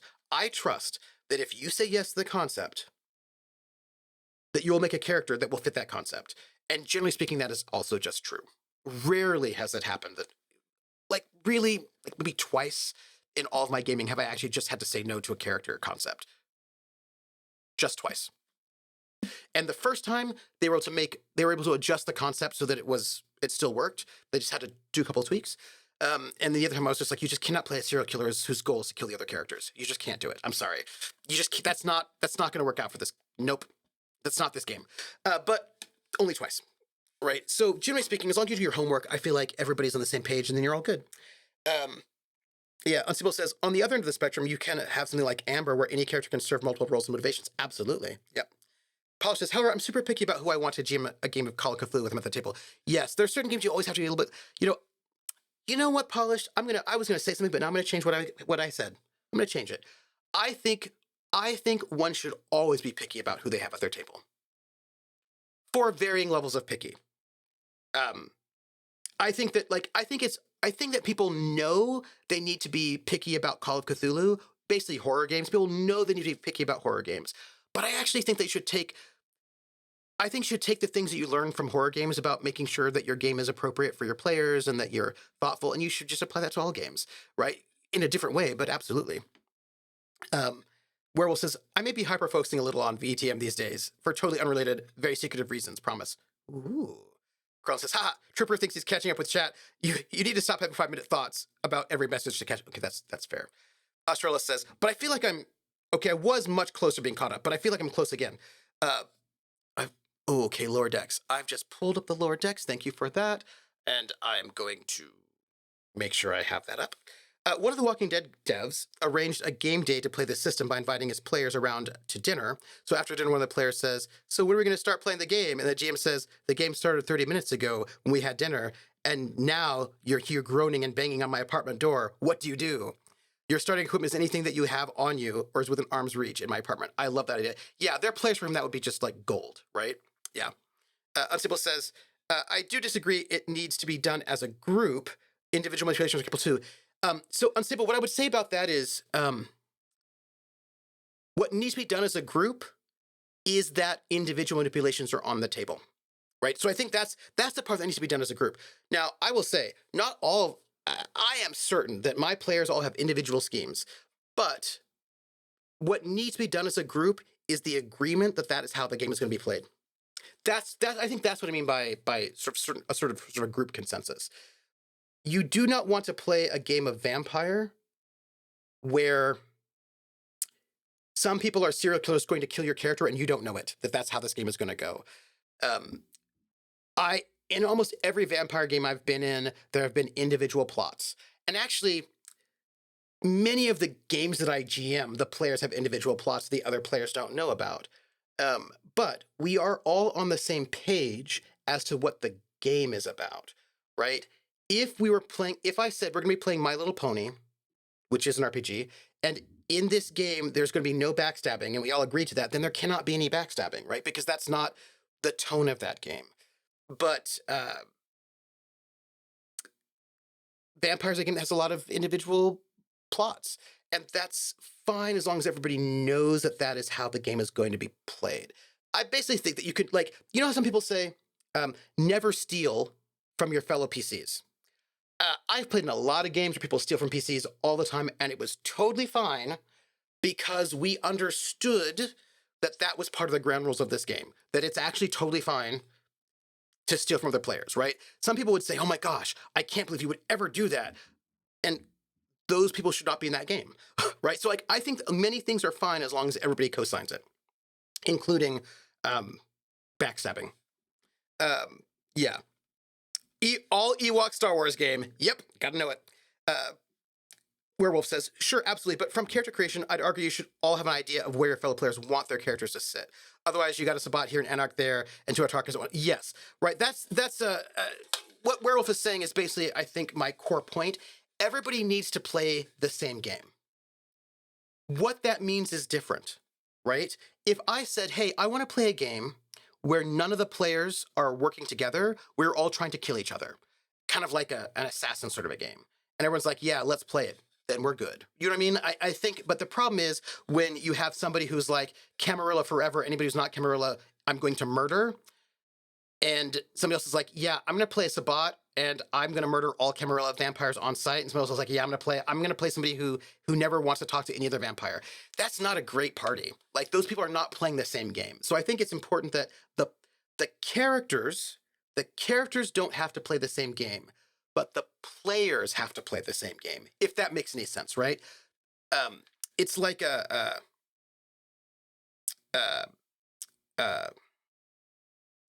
it's like this. There's an archetype that people talk smack about. It's the loner who has no friends and doesn't trust anybody and doesn't work with anybody ever. You know that character, the one like, I'm an orphan, I have no friends, I have like nobody, like, and I hate everybody and I will never work with anybody. And I also don't want to go adventuring.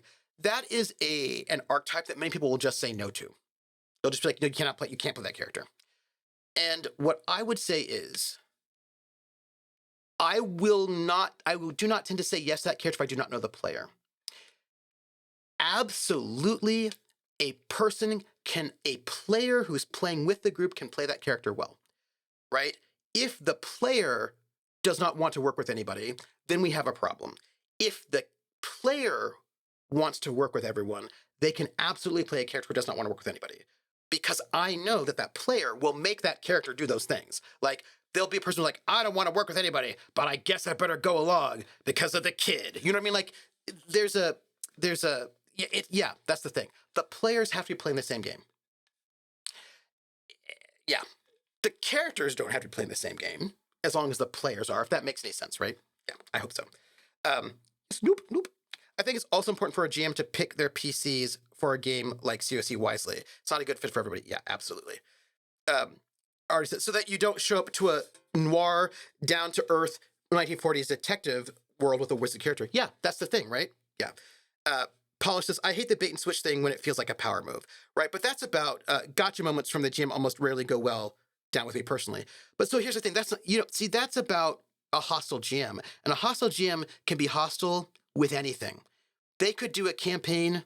So like for me, it's not about the bait and switch in and of itself, right? It's about a hostile GM who's wanting to gotcha and power move and shows that they're better than the players, in which case they can do that with everything, right? They do it, like people like that, a person who's hostile, they can do that with anything, right? So for me, and sure, they certainly can do it through bait and switches. They can also do it by just ignoring your roles, right? They can do it by being like, well, you're wrong. Like they can just like you roll lore and you find out and they tell you this thing and you're like, okay, so then you operate on that assumption and then they go, ha, well, you weren't smart enough to know that this thing and now you die. Like, look, GMs can be hostile and in so many different ways. And that's just a thing. Like, I don't care whether or not we have a bait and switch. If you are a hostile gotcha GM, I'm not going to play with you because I don't want to play with that person. Even if they said, I will never do a bait and switch, I don't care. You know what I mean? Like, I don't want to play with you because your relationship is a gotcha relationship. And it's the same thing with players. There are players who play the exact same way, who are very hostile towards other players, very self-centered, very hard to deal with. And I don't want to be at the table with them. I don't want to play with them. And there are players who are like that who I don't want to GM. There are players who cannot let anybody else have any screen time, who must always win, who play a very competitive game when that is not the game we're playing. And I don't want to play with them. I don't want to GM them. I do not enjoy that. That is not fun for me. And I don't want to do it. Like, and if they need to have a different GM, they find a GM that will do that will work, that enjoys that, and then they can have that game, and then they'll have a good time. And then the GM will have a good time, all the other players will have a good time, and that'll be good times for them. But that's why I just think that's important to know that we're all playing the same game, you know? Yeah. COC was your first love, TTRPG was, yeah. Ani Geek says, I'm kind of the way I'm not a fan of horror movies because they're very bland to me, but I love playing horror stuff because I can add my own flavor to it. Yeah, I think it's really interesting that I actually also think that playing things is very different from watching things. And I think we often forget that. Werewolf says, count me into the watching horror isn't for me, but gaming is good. Even if my character has no agency, as a player doing that makes it entertaining for me. Yeah, and actually I do like horror films. I just don't like gore films, but I do like horror films, depending on them. Okay, Trooper, let me put my cats. Late. Okay, I will catch up chat with 4CR because 15 more. Yeah, no, I'm almost there. Catching up. I can watch horror TTRPG shows, but not watch horror movies or play horror games. Oh, that's interesting. Okay, I'm catching up. Yes, we absolutely choose players carefully. Don't always get it right. Yep, but 9 times out of 10, it's a good match. And the thing is, I think that Polish. Remind me after Hawkeye says. Remind me after CR to show you something. Okay. The thing is, I think that so often people are just like, well, these are the people. This is what has been really good about playing online. when I was playing in a local space, I often had no choice. These were the only players there, so I had to play with them or not play at all. But now I can find people who I mesh with and vice versa. So that's good. Um, Carl says, I should have said no to the two wolves and a lumberjack character, but they did end up the linchpin of the shift to werewolf from mage. Oh, interesting. Okay, 5 minutes. I'm there. You should always be picky about who's at the table, says Unsu. I agree. I'm a terrible player in my kids' Tales of Equestria game, right? But, and also, like, this is where I feel like knowing yourself is good, right? Werewolf feels, me? Schemes? Far be it. I'm just an average, abstaining moderate, a primogen with nothing interesting about him. I swear. Also, actually, this is interesting. So for me, when I'm running a vampire game, I feel like it's important for me to have players who are self-starters, who will make schemes and drive the story, because it's such a, like, there are players who do not want to take action. They only want to react, right? They want you as the GM to tell them a really good story, which one can certainly do that, and there's nothing wrong with that. But like, I just find that's pretty hard for Vampire. Like, I feel like Vampire for me sings when players are like, I'm gonna scheme some schemes, and like, so for me, that's that game for me. And so I just want everybody to be like, okay, are we gonna scheme some schemes? Great, awesome. Then I can GM in that context. Kron says, yeah, I called the Black Heresy game I was in short because we didn't have the pre-game discussion that players would F each other over out of character. Yeah. Cakebite says, I've heard great things about the My Little Pony RPG. Me too, actually. Hey, Fuzzy, unless you're playing Fallout Equestria. Okay, 3 minutes. I'm saying I'm almost caught up. Fallout Equestria ends with rainbows and sunshine, for the record. Nice. Yeah, Senator game. I would say no to that game, Trooper Assassins. Right, like, and I don't think I would run it. Do you know what I mean? Like, I don't think I would run that game. I would run here's the thing. I would run an arena, but that's not the same thing. An arena is a different relationship to it, because that's gonna be like super gamist. I'd really have to come up with a way to run that game that I would feel comfortable with, and I don't yet have that way. But not before a lot of, so by the way, I'm caught up almost. Ostro says, as opposed to free league systems where there's a character rivalry system baked in that awards XP for characters with opposing goals and act on them.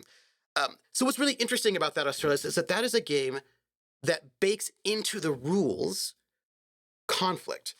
I find that games that mechanize conflict are better for conflict because we all know the rules. Do you know what I mean? Like, there's like, I was just reading Robin Laws, and Robin Laws says, games with concrete rules favor the players. Games with vague rules favor the GM, or people who can manipulate rules.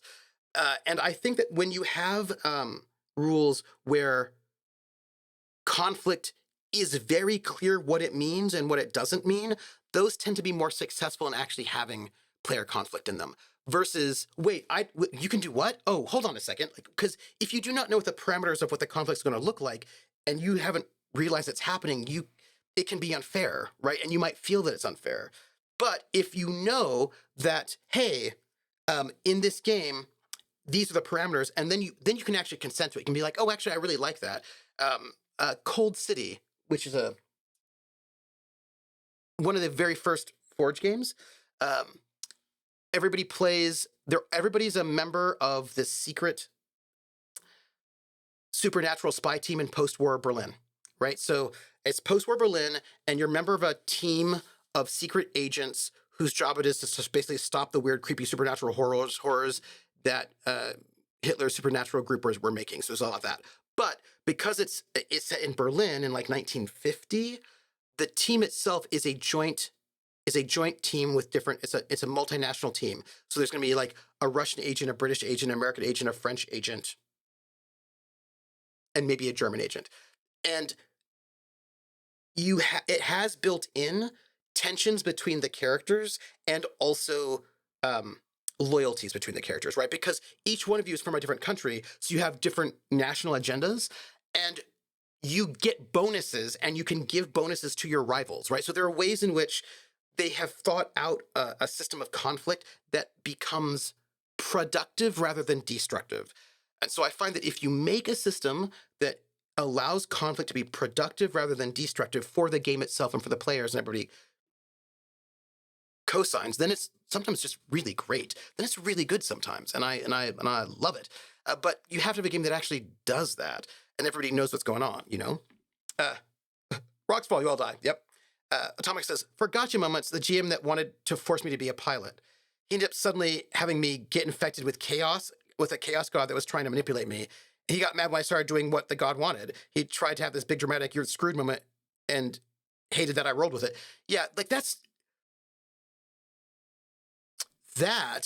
is a like against my cardinal sin. My cardinal GM sin is that you do not take away player agency outside of the norm of that game. Right? That for me is like a big no-go. And the big problem with some of these gotchas that we're talking about is taking away player agency. All of a sudden, I want you to do this, and so I'm going to make it so you do that. That's no good. That's no good. It's no good. Don't do that. Don't do that. You can take away character agency without taking away player agency. Do you know what I mean? And I think that is a thing, right? Like I very often, like, you know, when there was like a mind control, like first off, if there's a game that has mind control, let the players know that there's mind control in this game and have them co-sign that and say, yes, I want to play a game with mind control.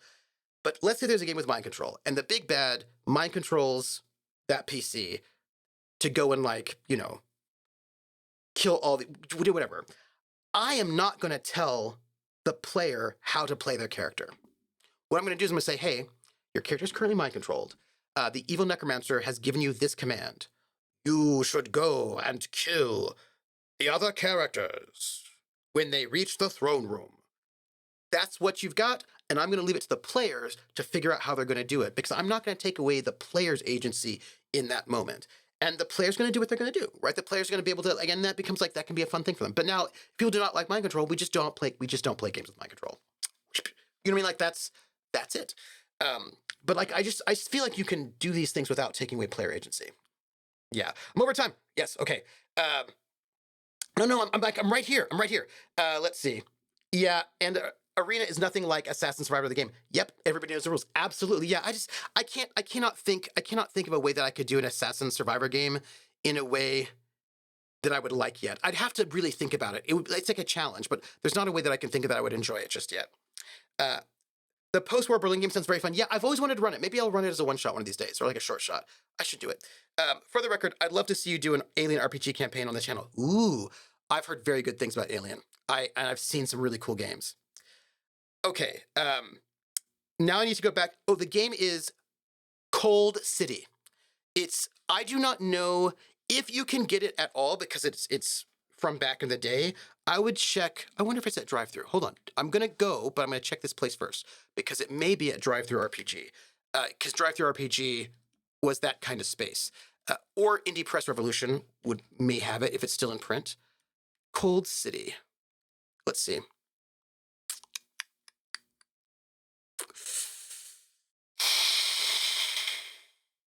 It is not on Drive-Thru RPG. It doesn't look like it, but it may be at Indie Press Revolution.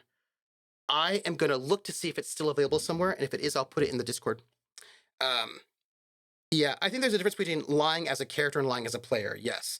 The Black Heresy campaign fell apart because a player lied without using the game systems that existed for subterfuge, yes. And that tends to be where I think problems happen. I almost had a bunch of dragons in my party due to using the Orb of Dragonkind. Whoops. Yeah. This was another fun conversation, Tripper. I hope you have a good night. Thank you. So, I got caught up, and we got to go. However, we did get bits. And that means something. And what that means is I'm going to sing, and then we're going to go. Yeah, Zanzibar, thank you for everybody here. Thank you for this discussion. It was so lovely. Really, in the end, I just feel like all you got to do, those bits would let you know to go. I know, I see them. The only thing I think is that I really do think that almost anything is doable in a game. You just have to make sure everybody is on board with that thing. That's really it, right? Like, people say, oh, you can't kill children in a game. And I was like, well, there's a game that's all about children killing each other. Like, there are some RPGs that is the entire point of that RPG. It's all like Little Fears is a horror game where you'll play children being chased by the boogeyman underneath the bed. If you don't like children dying, don't play that game. But that's okay for that game to exist. You know what I mean? Or yeah, just that's all it is, right? Just gotta like communicate and pick people who want to do the same thing that you want to do for that moment, and also recognize that you might like more than one thing. That said, thank you, Cake Bite. We got some bits, so I'm going to sing We're in the Money as sung by Ginger Rogers in the film Gold Diggers of 1933, and I'm going to sing it in Pig Latin. And so, Airway and hey the anime, Airway and hey the anime, Ewe at gale at way of way at wet wakes to ute gale and way. Airway and hey the anime, the ice skates are on his side. Old man did yes and pray, ooh yare ooh there you're still young ray. You even eat red lions lay, of red browns lay, ooh say a day. And when we see the end, the roll up the eye, got in the eye, we're in the money, we're in the money. We've got a lot of what it takes to get along. Now, in order to shame myself, I'm going to read these bits messages, which I know are things like so they are I'm here, Metallica, which is lovely, and then 9:15 warning, Trooper, and then Trooper, you're over time. Those were the last ones, but so I'm going. That's it. People use bits as a way to tell Trooper he's out of time. Trooper use Entry Syndrome. No, I'm going. That's it. I'm going. Thank you, everybody. We did not play Disco. We started playing Disco Elysium. We will finish that. But where you can find me tomorrow, 7 p.m. Eastern, will be The Gamblers. Our Traveler Pirates of Drynex campaign will be the second session we have with Lindy. And then Saturday at noon, I will be playing The Outer Worlds because we're back in it. Sunday, I know on the schedule it says we'll be playing Carousel Court, but we won't. That's an off-stream session 0. Monday, 8:30 p.m. will be Montreal by Night, our Vampire the Masquerade campaign over at Wandering DM's channel. And then Tuesday at 7 p.m. Eastern here on the Academic Foxhole, Trooper SJP will be the session opener of the Vampire the Masquerade miniseries that I'm running with some of the most amazing players ever.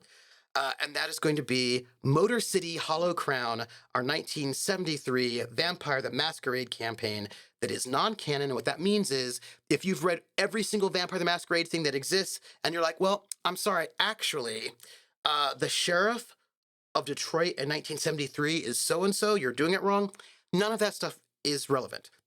So just come in and enjoy what kind of madness we'll be having in Detroit, 1973, October 30th, 1973, for that. And those are all the places you can find me. That's it. So we'll just blame the Ravnos on Monday, and we're going to have the best time. I'm going to go eat some food, and thank you all for being so amazing. I adore all of your faces, and I will just say that join my Patreon? No, Discord. Discord at 10 p.m. We'll be all chatting about Critical Role if you want to hang out. We have a thread for it, a little subthread. If you want to go and watch Critical Role and chat about it on Discord with me, you can do that. Find me at Trooper SJP here and on YouTube, Academic Foxhole on Twitter, and also Patreon. The Patreon goes to pay for the casts of the shows. I've got 2 shows. I'm having 2 shows running concurrently for June and July. So if you want to do that, that's great. Join our Discord. We've got a merch store. And I feel like that is all the things I need to tell you, but I need to go and microwave my food so that you do not yell at me. Oh, that was the wrong one. I was just, it's this one. Boom. And we've got a merch store where you can get like a cool shirt like this. That's it. I'm going. That's it. I think y'all are great. I want to thank you for such a lovely conversation. And Krellin was right. If I have not been able to stream video games in like a week or 2, I just don't get a lot of video game streaming done when we come back. But that does mean we're going to be playing The Outer Worlds and we're going to get good progress on it. I can tell. I can feel it in my bones. I got to go. Everybody, you're awesome. I will see you all later. And I want to thank you, everybody, especially like folks who I've not seen in a while. It's so good to see you. Take care, everybody. Bye.